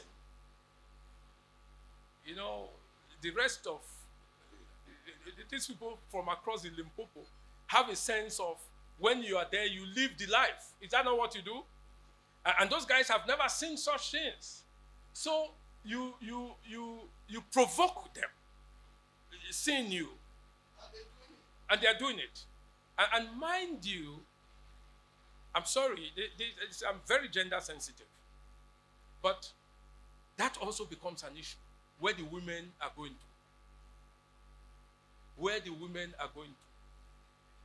You've heard, maybe not the younger people, the story of Robin Hood. Robin Hood made robbery attractive because Robin Hood was, an ideologically driven robber who stole from the rich to give to the poor. So in a sense, the Nigerian Robin Hood, those guys that, the women get attracted to because there's it's a perception. They say Nigerians are great lovers. I'm not saying go to South Africa. Yeah, because you become a victim soon. I once had an occasion to meet an American in Mozambique who asked me, "Are you a Mozambican?" I said, "No." He says, "Look, I've been in Mozambique only 3 months. I'm going back to America now. I'm going to sell everything that I have there to come back here." So I said, "Why?" He says, "Look, I came here with $3,000. I'm a king here. Look, I can have 20 women to myself." One day in Mozambique, the men are very few. The war killed them. So there are no men in Mozambique. So you can think of emigrating there. And then he said to me, with $3,000, I have access to the president of Mozambique. I'm a very big man. In America, 3,000, I'm still poor. So I'll come here. So the Nigerian lover boys in South Africa are in high demand. Well, that's why they are killing them. That's why they are killing them. You can't come to take our women. I mean, see, you guys, this is why. The first time Nigerian men were demonized in Zimbabwe was because Miss Zimbabwe, that went on to become Miss World, had a Nigerian boyfriend. I mean, how dare you? Look at these people. We know when you came and you are taking over our women. That doesn't help. But let me tell you the good side, and I will close. Today, there are many Nigerians that are representing South African interests across the field. There's an Asukwo who ran last leg for their relay team in the last, world relay competition. There's another one, Okon, who is now a player for Bafana Bafana. There's a guy called Asobie, who was Nigeria's spare goalkeeper. His son now runs for Botswana, and the guys are there. They're doing all of these things. So yes, let us say we understand why xenophobia, would be tolerable. Maybe it can happen in South Africa. But why is it happening, with such intensity? And every time it looks like the next time is going to be worse. In 2008, there was a gathering like this of African leaders where Thabo Mbeki was saying to the president of Kenya that we have the African peer review mechanism. And we had warned you ahead of the 2007 election in Kenya that you were going to have electoral violence. You didn't respond to it. And he thought that was a way of cowing the Kenyans.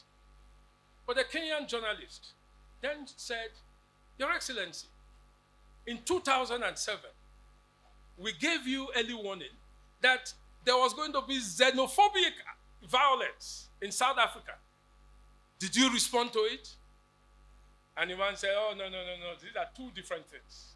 South Africa is not like Kenya. You see, here, we have a system for dealing with criminals. Those people that, are victims of xenophobia are people without proper immigration status. They are criminals. They are the people who threaten our very existence."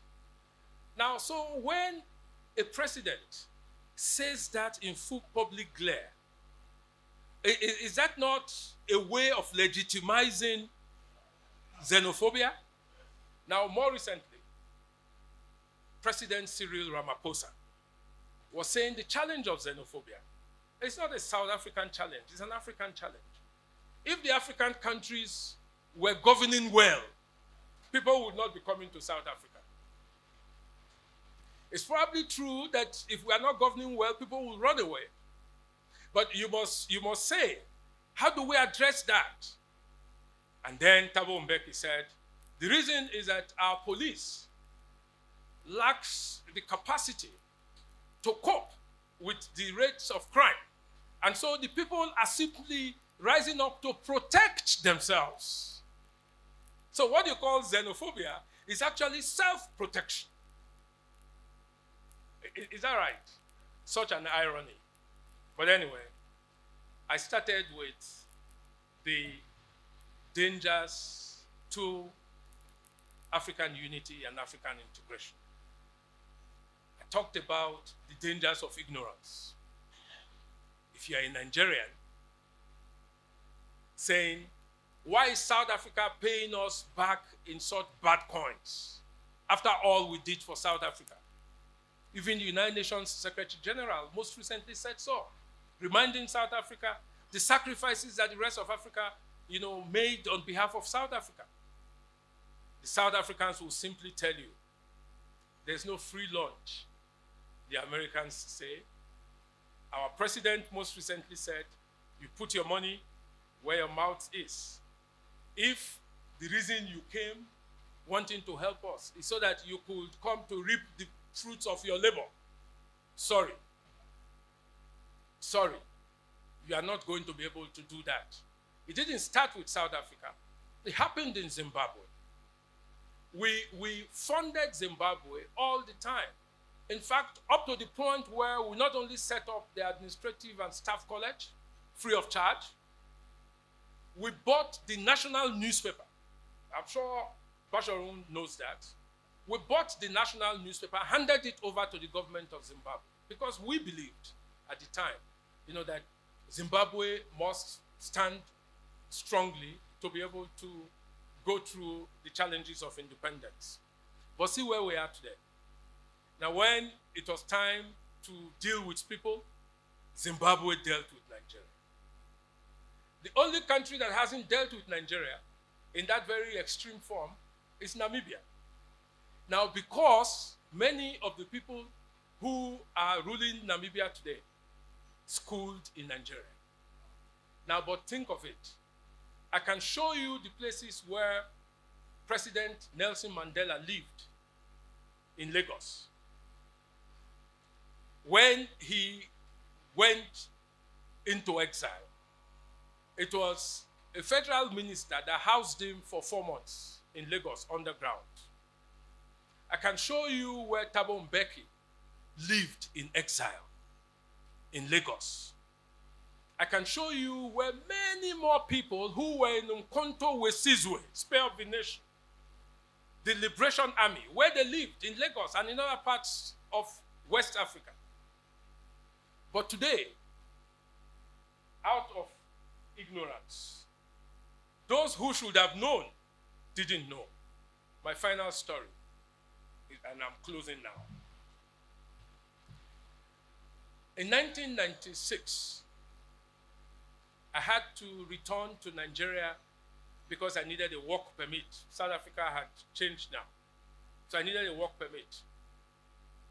And the man who was in charge of the consulate here in Lagos, I used to come from the University of Ibadan, made it impossible for me to get a work permit.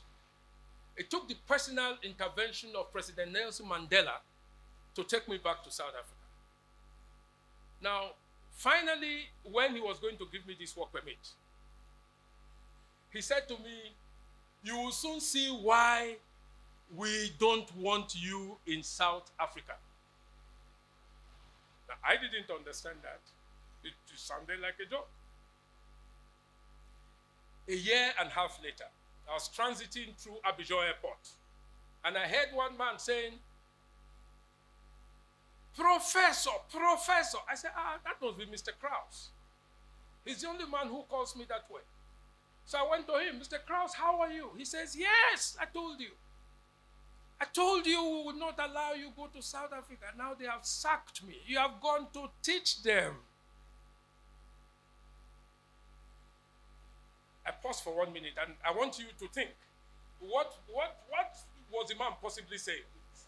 What did he mean by that? Why was he saying we want to keep you out of South Africa? Because South Africa went beyond apartheid based on a scientific formula. The formula was this. For those of us who did titration in chemistry, in the chemistry lab, the end point. The end point.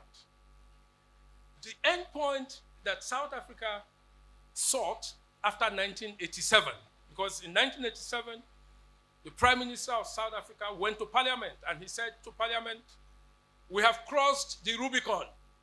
We adapt or we die. And if we choose to die, that is it. But if we choose to adapt, there's something we can do. We can transmit power to the black majority without losing it. Is that right? We'll vacate power, but we will still be in power. That's the story of South Africa today. The black majority is in power, but the establishment retains power. Now, so how are we going to be able to do that? They brought together the best brains from across the world, transition experts, transformation experts. And then they say, how can we do this? They say the first thing you need to do is to have peaceful transition. And everything that can threaten the peace of that transition must be avoided and nipped in the bud. One element that was identified as a threat to that successful transition, Nigeria.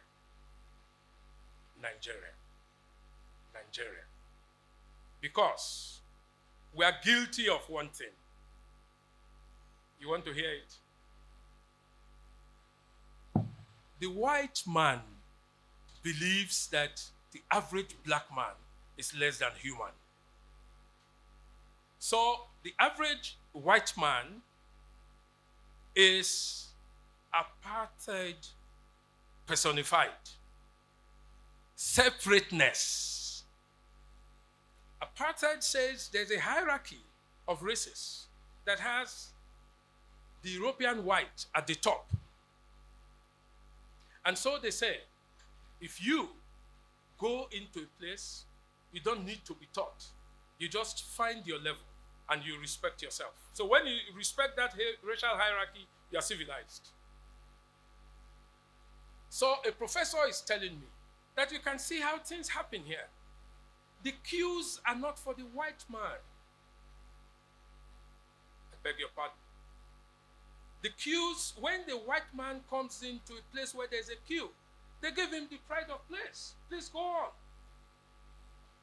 But he said to me that the only time he got into Nigeria and he got into a queue, they kept pushing him back. And they kept saying, do you know where you are?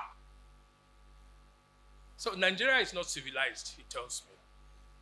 Now, how do I know that? I brought a student of mine from South Africa when I returned to Nigeria. And he studied at the University of Ibadan. He went on, like Naomi, to stay with me for 6 years. Now, after 3 years, I had a research project in South Africa, and I decided to take him along with me to South Africa. And we got to Johannesburg, and we were at the train station. So I asked him to go and find out when the train to the Eastern Cape will be leaving. There was a long queue. He didn't join that queue. He just, excuse me, and got to the front. I was saying to the ticket supervisor, excuse me. And that guy was a white man. But of course, he didn't pay any attention to him. To begin with, this is very un-South African. Every South African knows that you don't say excuse me to a white man. What's wrong with you? So he ignored him. This guy got so worked up. Then he screamed at the white man. I said, excuse me. And the man said, oh, yes. What do you want? He says, when is it? So all the other guys that were on the queue, they just gave way like this. And these are black people. Do you understand? Do you understand? He had come to bring civilization to an end. This is what they fear. So when they say, don't let them come here, they are going to bring disorderliness and disrupt our society. So whatever we may say, if we are going to go after xenophobia, we must search inside ourselves. First, to ask all those things that colonialism bequeathed to us that make us think that Sabongeris are inferior, that people who live in Sabo are inferior, that people who are not Omonile don't have a right to existence in those places. We must ask ourselves, when are we going to come to the end of this? When are we going to accept that there's equal citizenship for everyone? When are we going to say, never again, the end of discrimination? So it's an internal contradiction that we have to resolve. But more than that, as long as the relations that we have internally are externally determined, and the things that push our trade and our prosperity are not in our hands, our governments are only able to serve as conduits for import and export, and do no better because they don't have productive capacities. For so long will relative deprivation be the greatest problem that we will face. And for as long as our leaders continue to use language that does not condemn the things that should be condemned, for so long all of us will be vulnerable, whether we're in Ghana or in Malawi or in Nigeria or in South Africa. The days of ignorance are over. Thank you.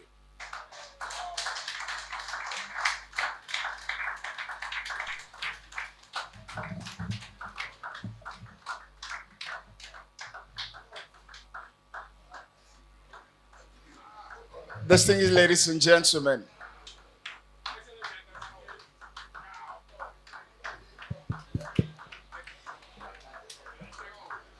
can we have some peace in the house? Distinguished ladies and gentlemen, one more time, can we give a resounding round of applause to our guest lecturer? Thank you very much. Thank you, thank you, thank you. I speak smattering Yoruba, but one of the ones that I've tried to acquaint myself with, when you are privileged to come across someone who is, this one is not brilliance, this is over brilliant. Yoruba people say lie we. Am I correct? One more time, can we put our hands together for, thank you. Thank you, thank you, thank you, thank you, thank you. There are professors and there are professors. Our guest speaker eminently qualifies to be a professor. Thank you very much, sir. Our prayer is that nothing happens to your brain. I also pray that someday, maybe after I'm done with my doctoral studies, I'll try and see whether I can also begin to speak like you. Thank you very much, sir.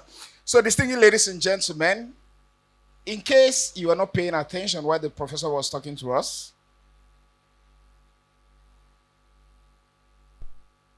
where I come from, they say when a big masquerade enters the arena, the small masquerades will step aside. And while Prof was doing justice to that topic, when I come back, I'll tell you my biggest takeaways from that wonderful and marvelous lecture. But while Prof was talking to us, one of the greatest Nigerians, one of the most humble souls that I've come across, one of the greatest politicians, whether his enemies like it or not, that this country has produced, stepped in. And above that, one of the greatest dancers and singers in the world also came in. But I want to put it on record that I am not worthy, even though I've been put in charge of the microphone, to introduce the big masquerade that entered the arena.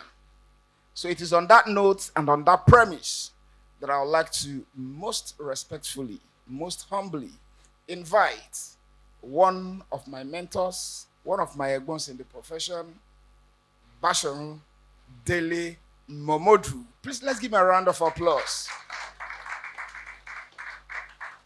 So what he is going to be telling us who came in. I saw somebody, but I just couldn't. I didn't get the name very well. So, but I want Bob Do. So you have the microphone, sir. Thank you. Thank you, Azu.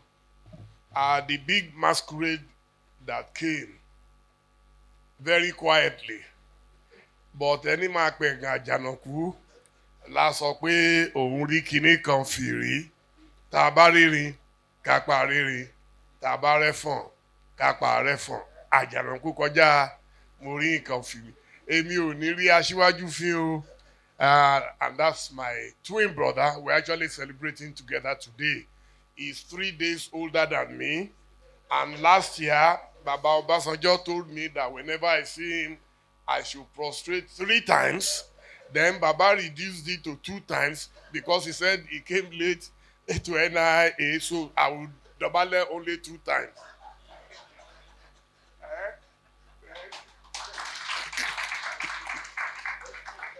I went to Osogbo to celebrate with him on the 13th. So let's give him a round of applause because he turned 66 3 days before me. And so we want to welcome you, sir, Your Excellency, the Executive Governor of Osogbo State, a man from a political dynasty that is very difficult to beat. And but I won't do anti-party here. We're no longer in the same party.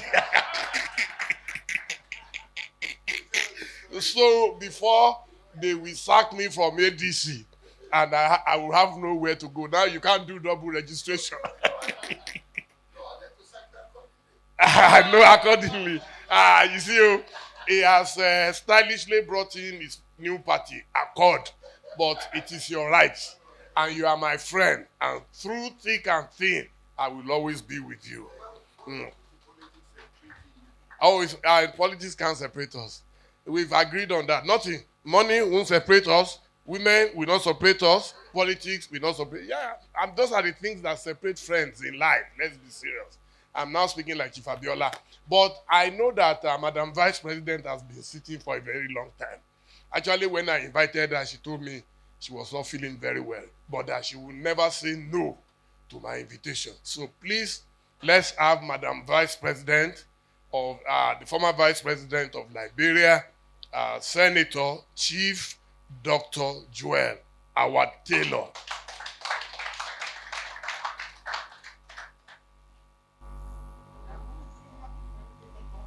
Can we have the volume on? First of all, it's amazing 66th birthday. And the fact that he hasn't found time to celebrate himself, he's still looking at issues across Africa and finding out how his lecture series can bring us more information so that we make the right decisions as we all try our best to create the Africa that we want to see. It's actually an honor and a privilege for me to be on this platform. I'm sorry I'm unable to join you in person, but I couldn't have missed this for the world. So happy birthday, Bobby. Thank you. I also want to say a very special thank you to our guest speaker. I think he took time to connect all of the dots and to remind us why xenophobia is beginning to rear its head across Africa. Some of the structures that were put in place. This meeting is being recorded. Why there is so much fear amongst us, even in our communities.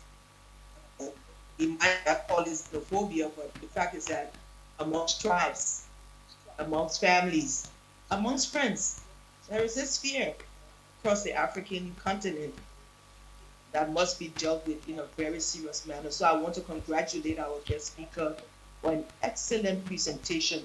He is a teacher par excellence, and I enjoyed his presentation very much. Congratulations, sir. And because he's dealt with a lot of the issues, I will not take too much of your time. I want to say that the recent waves of attacks in South Africa is a painful reminder, like our guest speaker said, of ignorance, fear, economic deprivation.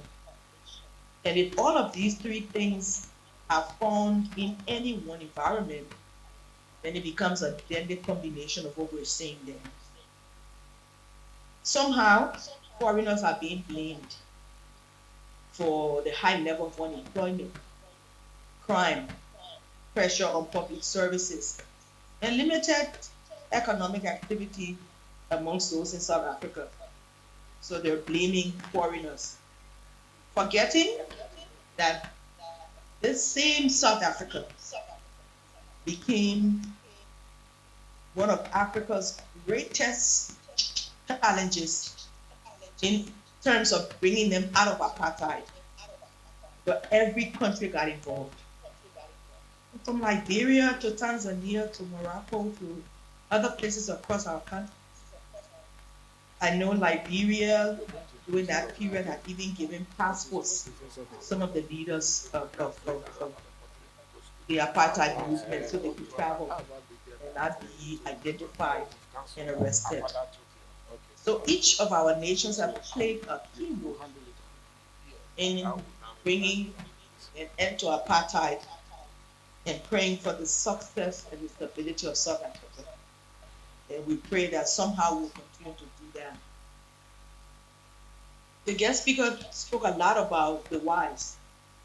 And so I want to just talk a little bit about what we can do to end the violence. And we must remember that it's violence not just in South Africa. As we go towards elections in the next few years, there will be elections in many of our countries, especially in our region. You'll find out that violence is beginning, violence against women, violence against tribes, and violence against people who believe they should have better leverage than others. So it's a very strong issue, and I think leaders must begin to take cognizance of it. And as strong as we are on the economic and the other issues, without peace, there is no development. Without peace, there is no stability. Without peace, there can be no unity. And so each of us must do what we can in our little weak way to ensure that we sustain the peace. But what are some of the things that we can do to end the level of violence that is heightened in South Africa, but also now flowing to the other countries through electoral violence? I think the leaders must condemn xenophobia and ensure that perpetrators are arrested and persecuted in a very serious way so that people know that this kind of behavior is not acceptable. And we said as a continent and saw what happened in Rwanda barely 40 years ago. Same kind of scenario. And I guess when the 100 days of madness took place in Rwanda, that was the civil war, it started just like this. People identifying people killing others, and it escalated into a situation that we call the Rwandan genocide today. The South African government, all of us that are national leaders in our own spheres, local leaders, governors, must take on this issue because it exists in each of our communities at different levels. We must not sweep it under the rug. We must talk about it because it is important to bring awareness. And I think that is what our guest speaker spoke about today. The ignorance surrounding a lot of what we do. And if we don't bring a high light to these issues, it could escalate. The second thing is public awareness and education. Everyone has to get involved, whether it's at the level of the schools, the media, the religious organizations, civic organizations, and even our influencers. You know, a few years ago, I was speaking to my granddaughter who just turned, she will be 21 in November. And she was talking about influencers. And for the life of me, I had no idea who an influencer was. And I said, what kind of a new term is that? Who is an influencer? And she went on to explain. How do we channel the energies of our young people who are influencers, who are making music? When I still listen to Bob Marley's music today, he still speaks about the ills in our society. And as people dance and listen to his song, somehow your brain was shifted in another way to know that there were certain things you should not do. And if you were lax in other areas, you try to make it up. How do we get our influencers involved in talking about xenophobia?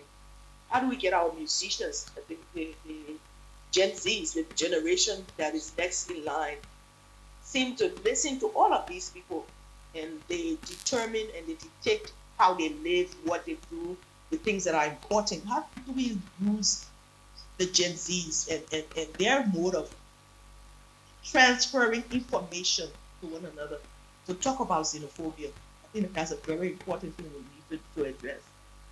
But the bottom line is that we must also address the root causes of all of the things happening across our continent.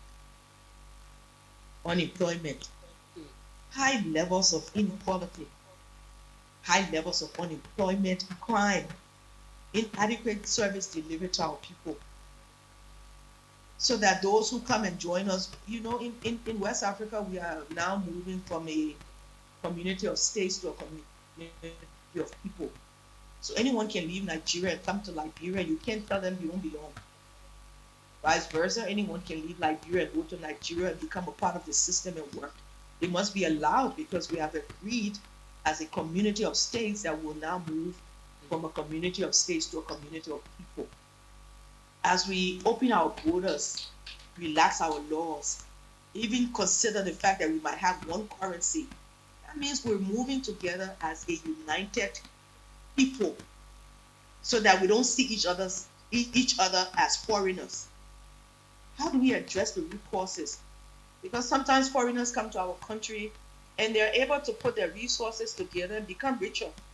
Before you look at where they are, they've come from a very poverty-stricken status to a very high status. And then the jealousy begins. I've been in Accra for a couple of weeks and I've seen and heard the Ghanaian women begin to say, Ghana is for Ghanaians. So where is the space that is being provided for others who would want to come and live here? Each country must address the root causes of the ills that provide an environment where these crimes are heightened and people feel unsafe. I think we all must get involved in strengthening community dialogues. Local leaders, residents, pastors, religious leaders must begin to go into the communities and talk about the unity that we all seek. We want a united Africa in 2063. We want an Africa that has one currency, one immigration system, one police system. How are we going to move to this process if people don't understand that united we hold together and divided we fall? How do we make that a community engagement so that civil societies get involved in going to the communities and teaching our people that we are greater and we are stronger together? We must also put in laws that protect migrants and refugees.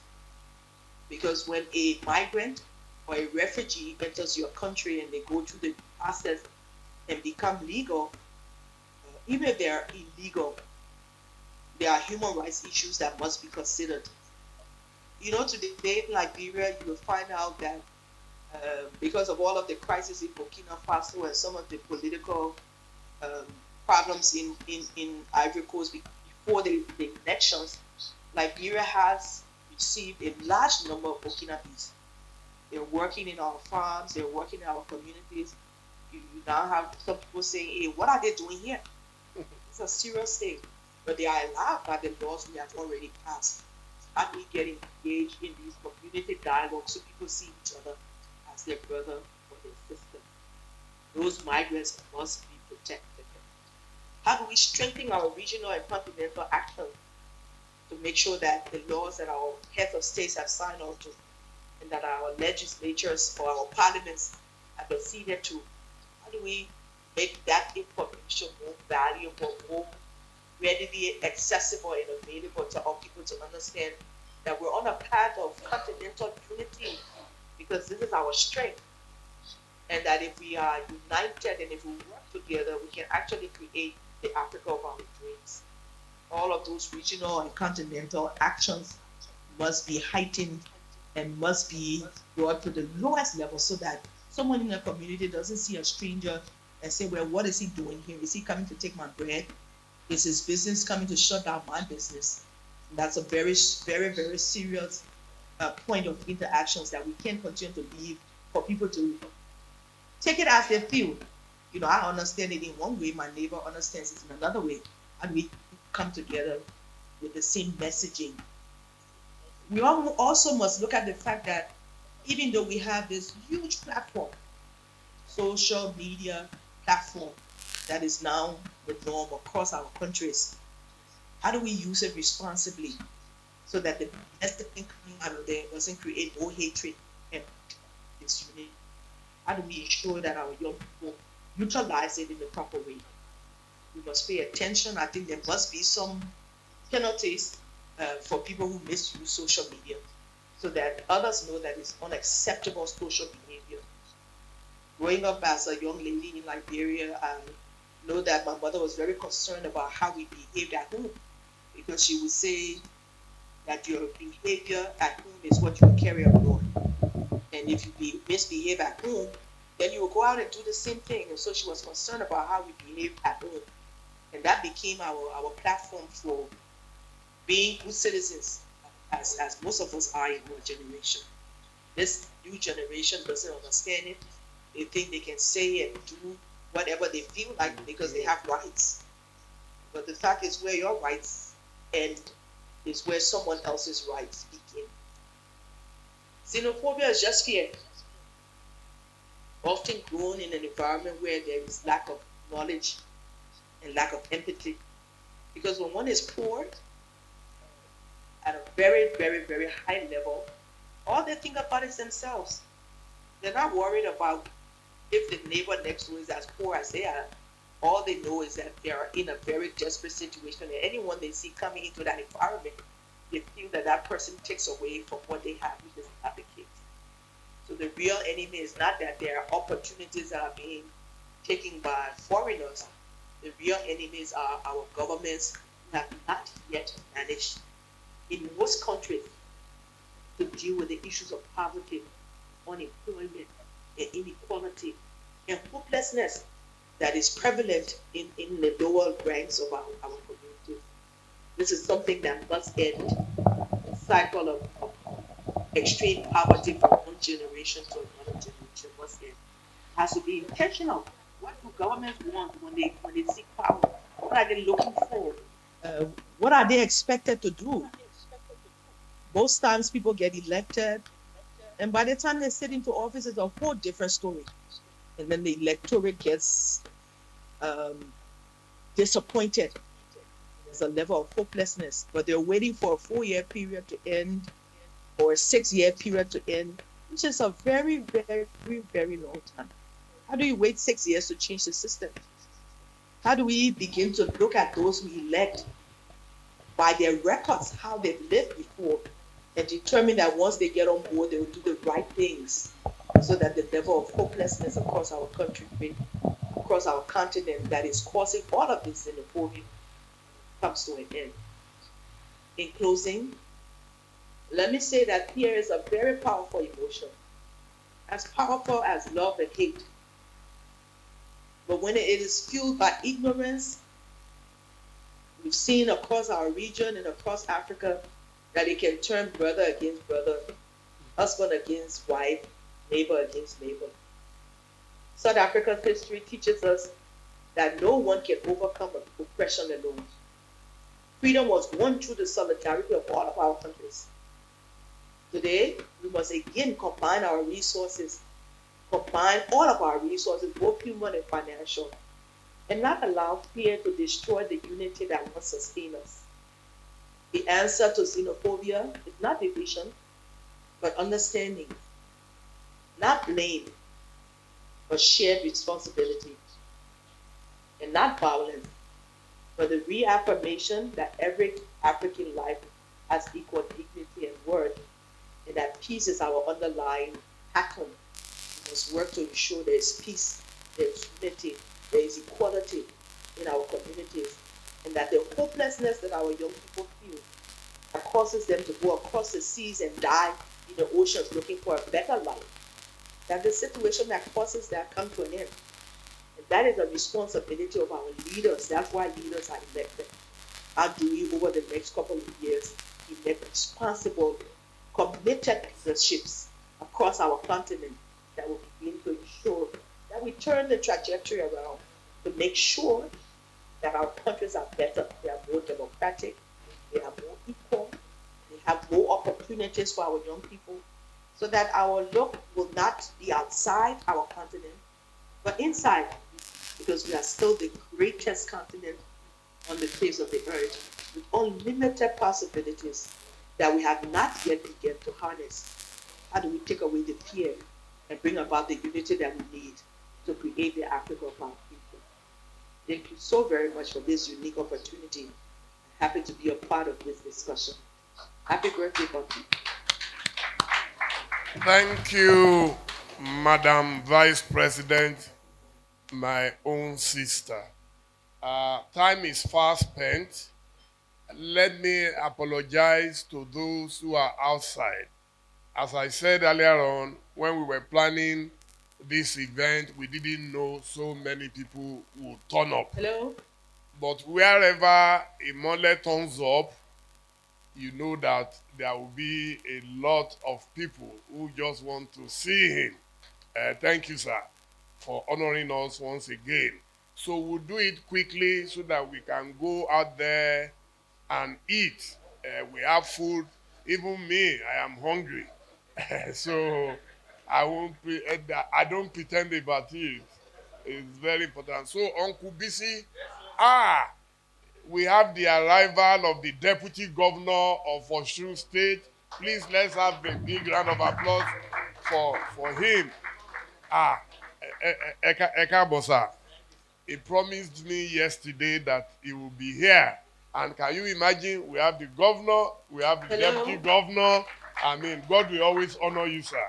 God will always honor you. So, Uncle Bisi, Sir Shina Peters, please, a round of applause for our superstar, Sir Shina Peters. You can have my seat next to Biodun Ponle. Next to Biodun Ponle. You can have my seat next to him. So, I will quickly call on Uncle Bisi Olatilo to invite our governor to invite.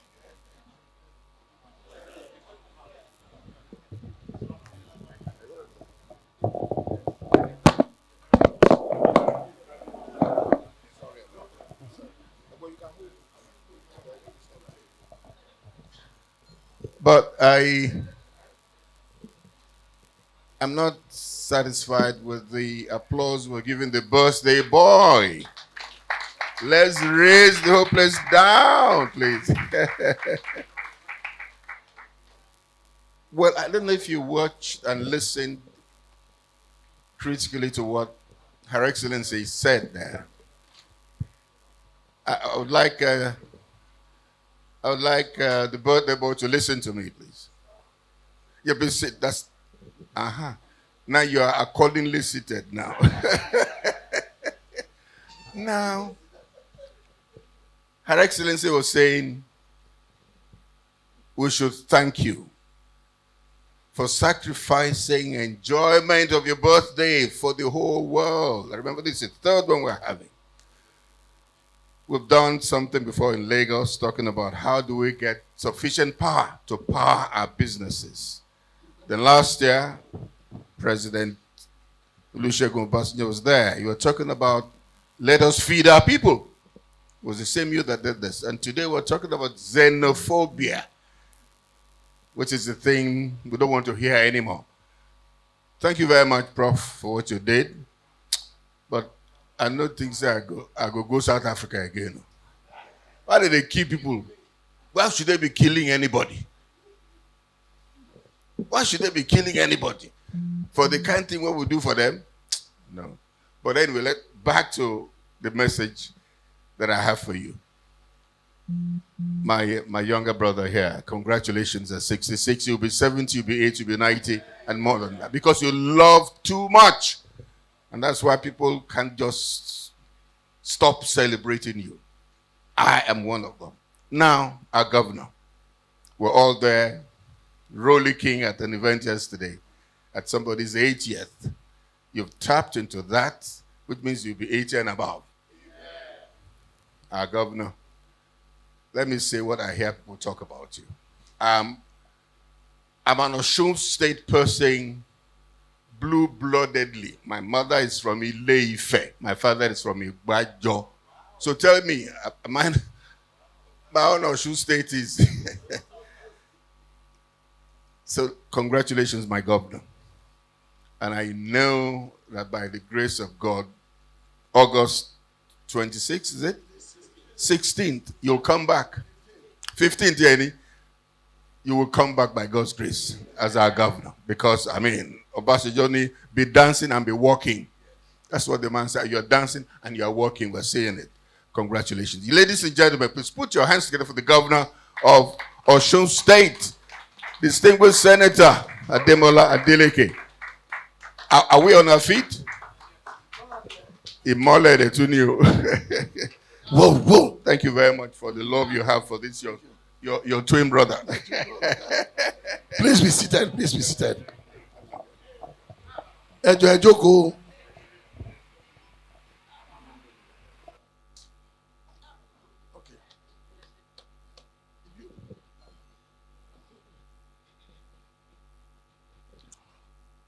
Well, I declare today that today is the day that the Lord has made.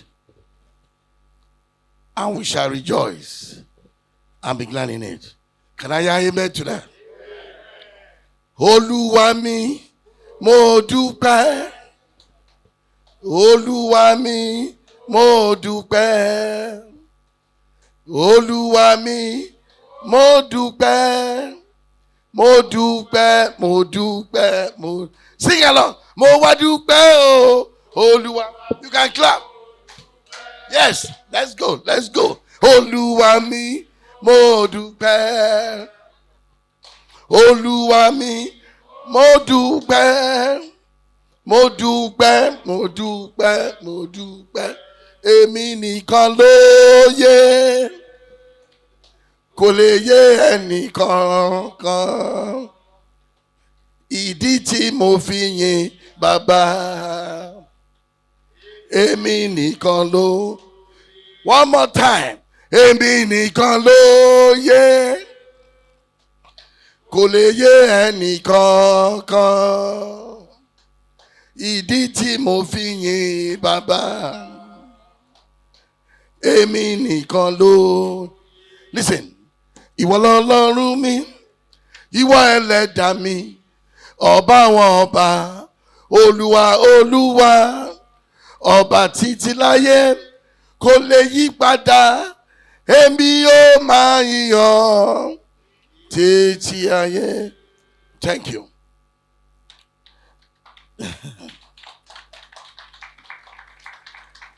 Chairperson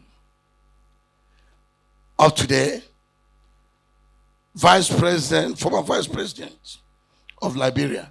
Is he former President of Liberia? Joel Howard Taylor. My Deputy Governor, you surprised me. We were talking about it yesterday. You kept quiet. You didn't tell me that you are coming here. We'll talk about that later.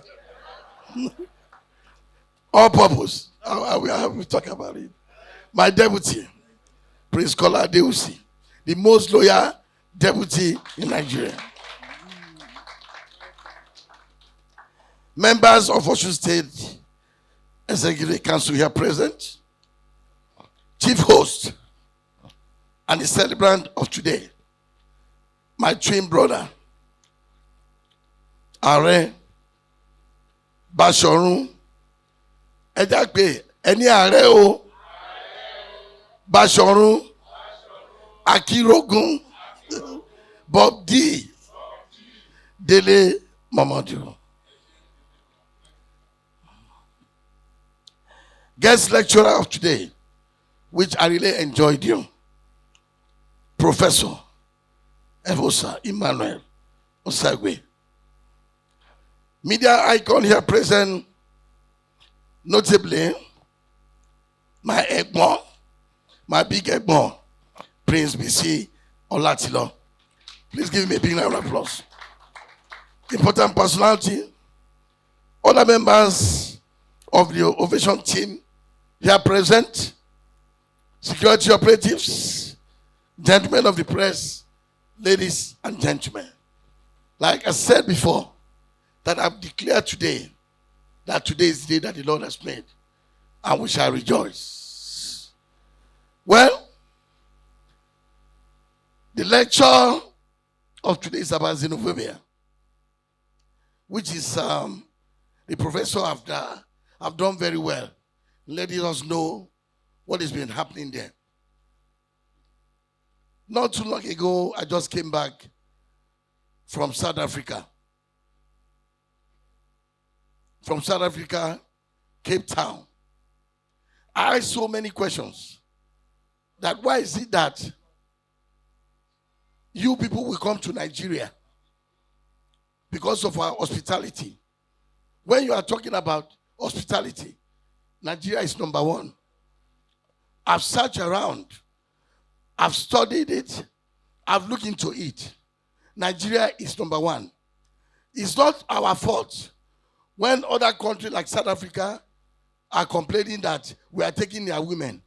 It's their women that are approaching also. No, for real. They are the one that is coming to approach us and tell us that, look, their men are lazy. They are not creative. They don't want to do anything. And when it comes in terms of hospitality, even in US, I want to tell you a story. When I first got to US in 1980, like 19 or 20, thereabout, the black people there too, they don't want to talk to us. They say we have thick accent. I will go to a club.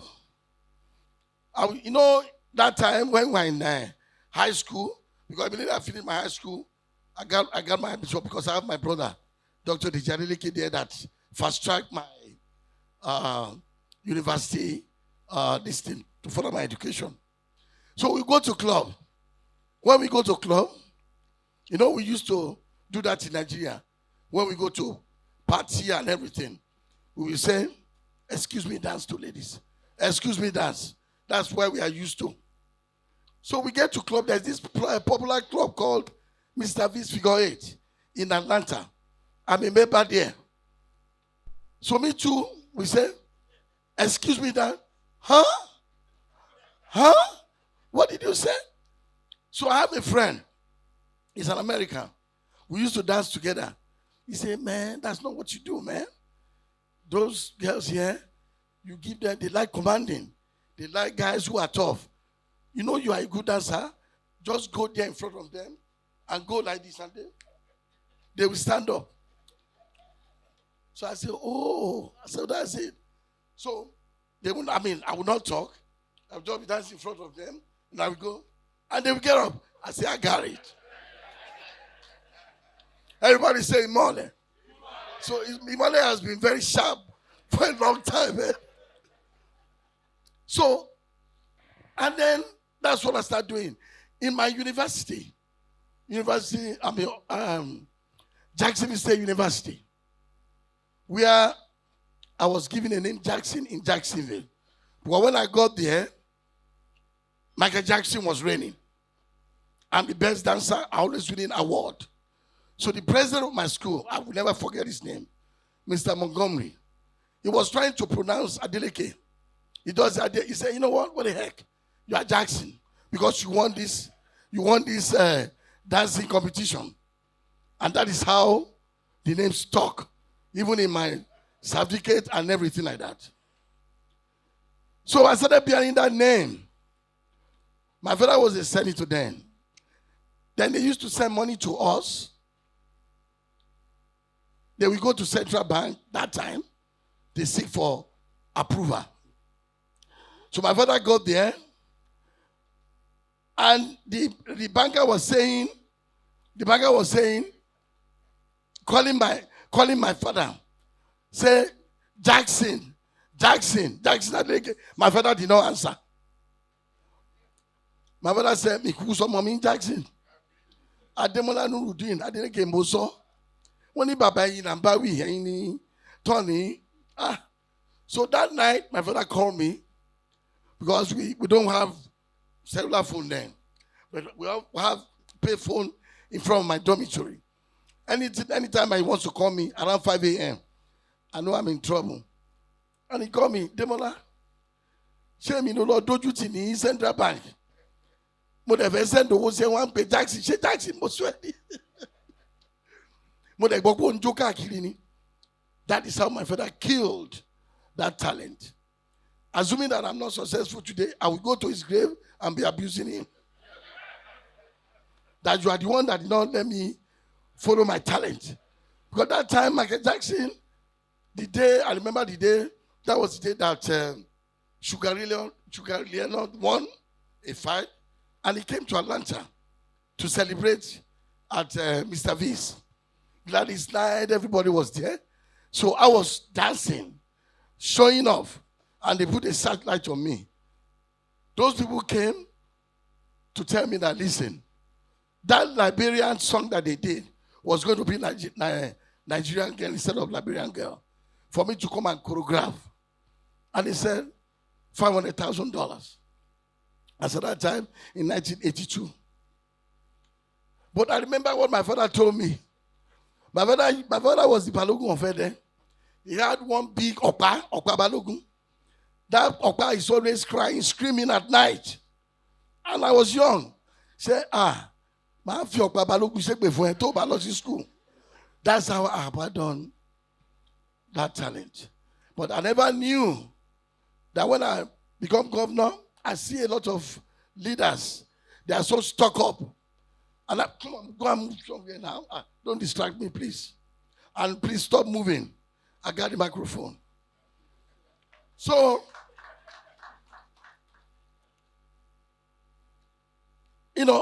all these I will be stuck up. I said, I'm going to change the dimension. That there is time for everything. When you say you are having a party, everybody will be doing big man.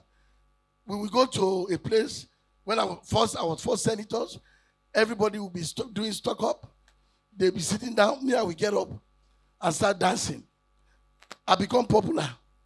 Anytime we go out for oversight function, about 15 or 50 of us, everybody will come to me, sign, taking autograph. And they will abandon all of them. And they still be jealous. I said, well, you guys change. So I started changing them. When they see me dancing, everybody will get up and dancing. Today, Baba Sojo is dancing. Even the president, Tinubu, is dancing now. Even though they can't dance like me. Anyway, so that's it. I'm so happy today for my twin brother for celebrating. And anytime that he celebrates, it's always a good cause for giving lectures. And thank you for bringing it to Ibadan for a change of environment here. I can never miss it. Because the subject matter here is very, very important. I was just talking to the prof. He said, look, with my popularity in Osun State, he will support me with the International Institute of Affairs. I can create a place there where we can talk about the xenophobia, what is going on, that we have to say we are brothers. We don't need to kill each other. If you want to learn from Nigeria, Nigeria is the master. We will teach you. By killing, by doing this, it's not the best. But I believe that with all the leaders there, they are now talking. Me too, I will start talking. And I will get in touch with you so that we can plan it, so that we can have it in Osun. With my popularity, and of course, with my son, my nephew, Davido, will be an ambassador of that. We start talking about it, so that I believe, like Martin Luther King, one day, this xenophobia will be a thing of the past. My brother, congratulations, I'm hungry. Let's enjoy ourselves. Thank you very much. Imole! Imole! Imole! Distinguished ladies and gentlemen, one more time, can we put our hands together for the Executive Governor of Osun State? Senator.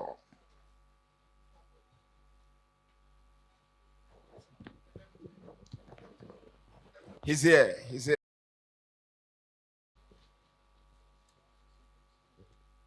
Senator Ademola Jackson Adeleke. One more time, a round of applause for His Excellency. You know, that's never a dull moment with His Excellency. His Excellency, now we know how you learned how to dance. And very, very well too. Thank you very much. Distinguished ladies and gentlemen, I would like to quickly recognize the presence in our midst of one of Nigeria's, Africa's biggest superstars, the creator of the one and only Afro Juju, SSP, Sir Shino Peters. Thank you very much. Thank you. We're going to take more recognitions, but before we do that, I want to put something on record. I'd also like to recognize one of the godfathers of celebrity journalism in Nigeria. One of the magazines that he founded was actually where I started my journalism career about 30 years ago. I was there to do my IT, and it happened that the first 5 stories I wrote made it to the cover of the paper, and I was offered automatic employment. So whatever thing I have become today, I actually went there. Lord Mayor, you know, I came to fame as an IT boy. That IT boy will soon become a doctor. Very soon, when you want to reach me, you say Dr. Azwarinze. Distinguished ladies and gentlemen, let's put our hands together one more time for Lord Mayor, Mayor Akinpelu Omo Baba Olowo Buso Buso. Thank you very much. Distinguished ladies and gentlemen,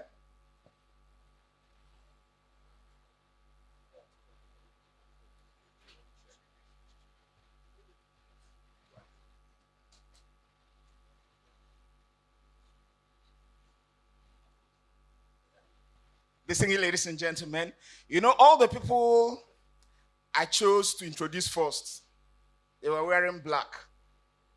Just look around. But the time has come for us to recognize those who are wearing white. And I will start from this side of the hall. If our hands are not too busy, let us put them together. First, for the most loyal deputy governor in Nigeria, Prince Kola Adewusi. Please, let's clap for the deputy governor. Thank you very much. Thank you very much. Thank you very much. All right, please come. Natalie, come. Distinguished ladies and gentlemen, we're actually supposed to be doing this together. You know, please come. She came all the way from United States of Ghana. She's an on-air personality. Could you just say something to... Is she not looking lovely? That, Uncle B, that's one of the advantages of being in charge of the microphone. Just say hello to them. Thank you so much. Well, where do I start? In Ghana, we say when a young person knows how to clean themselves properly, they can sit with their elders. And what that means is that it's an honor, basically, as has been provided, courtesy Chief Dele Momodu, to be here. So, ladies and gentlemen, please, just another resounding round of applause for the Dele Momodu Foundation, for Chief Dele. And it's very important that, of course, I acknowledge our special guest, His Excellency Senator Ademola Adekele. Oh my God, forgive me. I promised myself I was not going to make an error, but thank you so much for being here. Okay. Senator Ademola Adeleke. Thank you.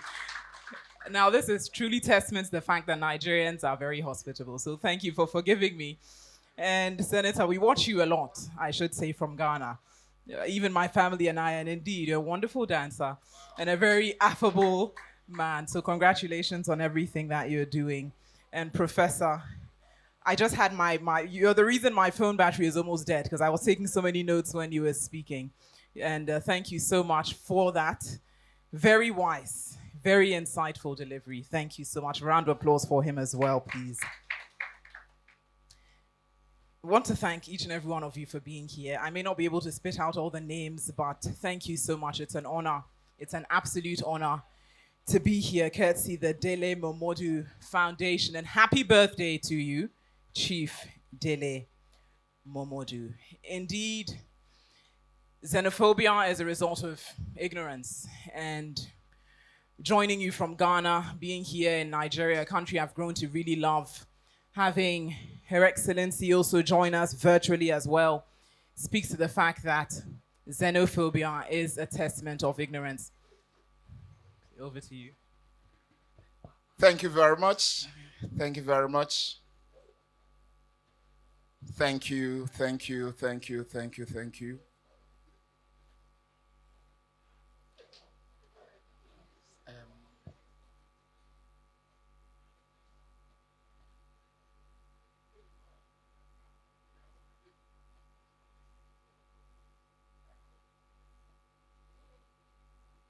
Distinguished ladies and gentlemen, we are going to take more recognitions, but before we do that, I'd like to, when we come back, we'll recognize some royalties in our midst. I've seen them, but I'll come back to that, and that is because I need the executive governor of Osun State to do us a favor. Earlier on when he was here, he talked about singing and dancing in the United States of America, as well as how it started. Now, I do not think it would be nice and proper and ideal that having excelled and done very, very well in the United States of America, his twin brother, one of his closest friends, one of his paddies, will be 66, and the governor will not sing a birthday, not just a birthday song, but a special birthday song. Yes. So if our hands are not too busy, please can we invite the executive governor of Osun State, Senator Ademola Jackson Adeleke. All right? I understand. Okay. Just hold on. Yes.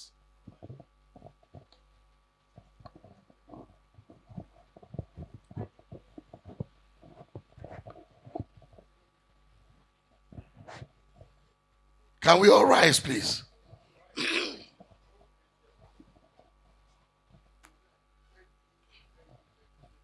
We are celebrating double birthday. My birthday was May 13, and his own today, May 16. So we're always celebrating our birthday together. He's my twin brother. So before we go eat, we're going to sing happy birthday. 1, 2, 3. Happy birthday to me. Happy birthday to us. Happy birthday. Happy birthday. Happy birthday. For it's a jolly good fair. For it's a jolly good fair. No.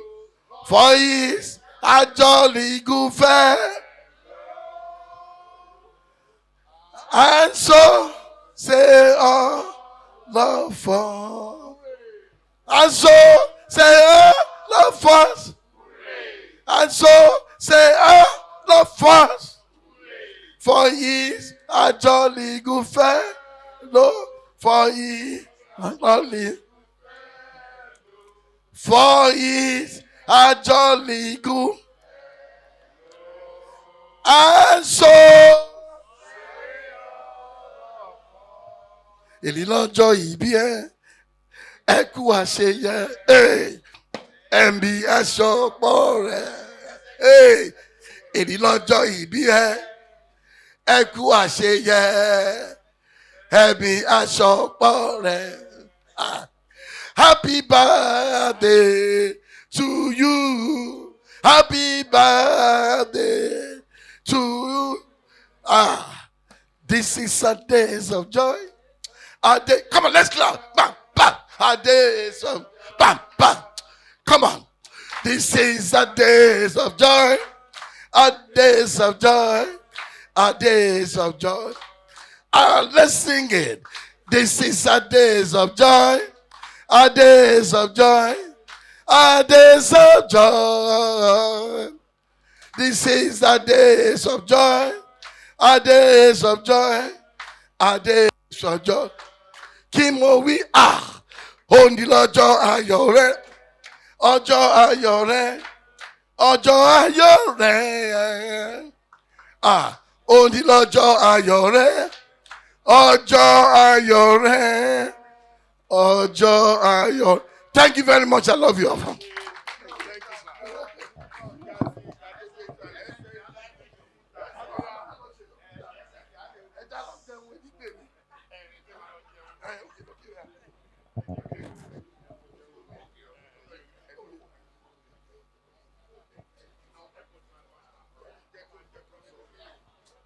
Listen, ladies and gentlemen. I would have done a great disservice if I had not yielded the microphone to His Excellency to give us a number. Not just a number, but a special one for his friend.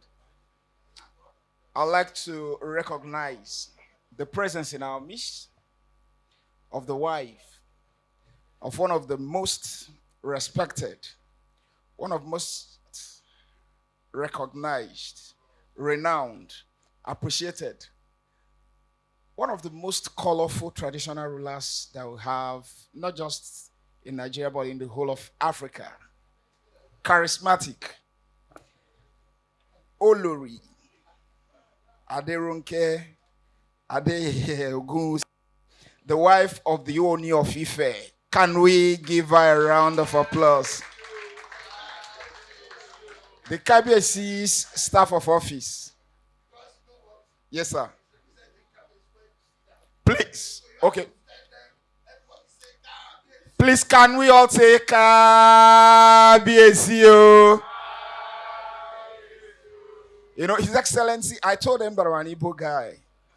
You know, so, but I speak smattering Yoruba. One of the things I like most about the Yorubas is each time a traditional ruler comes somewhere, they will say, Kadepe Lori. Please clap for me now. Thank you very much. We also have, let me just describe him as a high chief. Bola Orolugbagbe. Please, let's give me a round of applause, please. Kabiyesi. Kabiyesi, my apologies. In Yoruba land, I also understand that when a child misbehaves, they will say, Madalo modelo nse, so modelo nse me. Listening, ladies and gentlemen, our special guests are going to be here, but the entertainment is going to be done.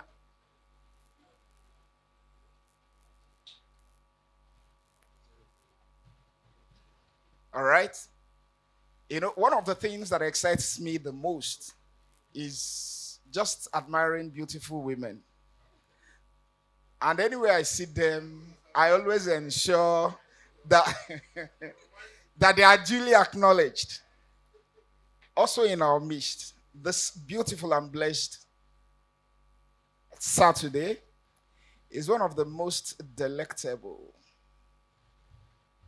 awesome, amazing, natural beauties.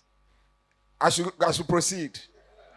Elegant, adorable, gorgeous.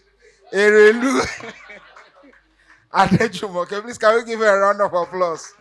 Thank you, Olajumoke. Thank you very much. Thank you. Thank you. Listening, ladies and gentlemen,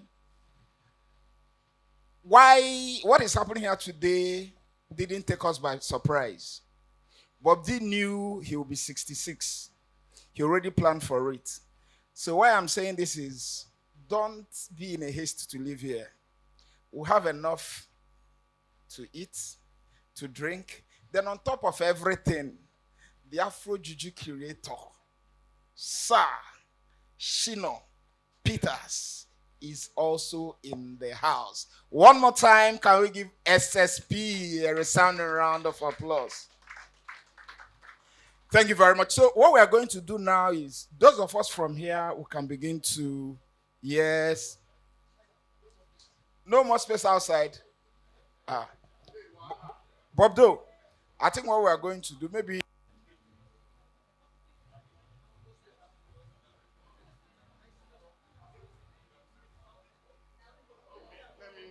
let me just say something. Okay, I think Obani, Koti Baje, there are people who will cook food that we don't want to eat it. We thank God that we cook food and there are people, too many people to eat it. So I would suggest that please keep your seats and then they will come to serve you inside there. Let's just improvise. I'm sure many people will leave very soon. Then we can go and enjoy Afro Juju out there. So the governor normally will not eat in public. So you have, and this is his house. He actually has his own suite in this house. So the governor, your security aides will. So I will go outside so I can interact with people. The deputy governor, of course, my brother. You know, I was born in Ile-Ife, and we must take special care of you, sir. Thank you, sir. Prince. Thank you, sir. Your Excellency. Thank you, sir. Okay, so. all right. Thank you very much. Thank you. Thank you. Thank you.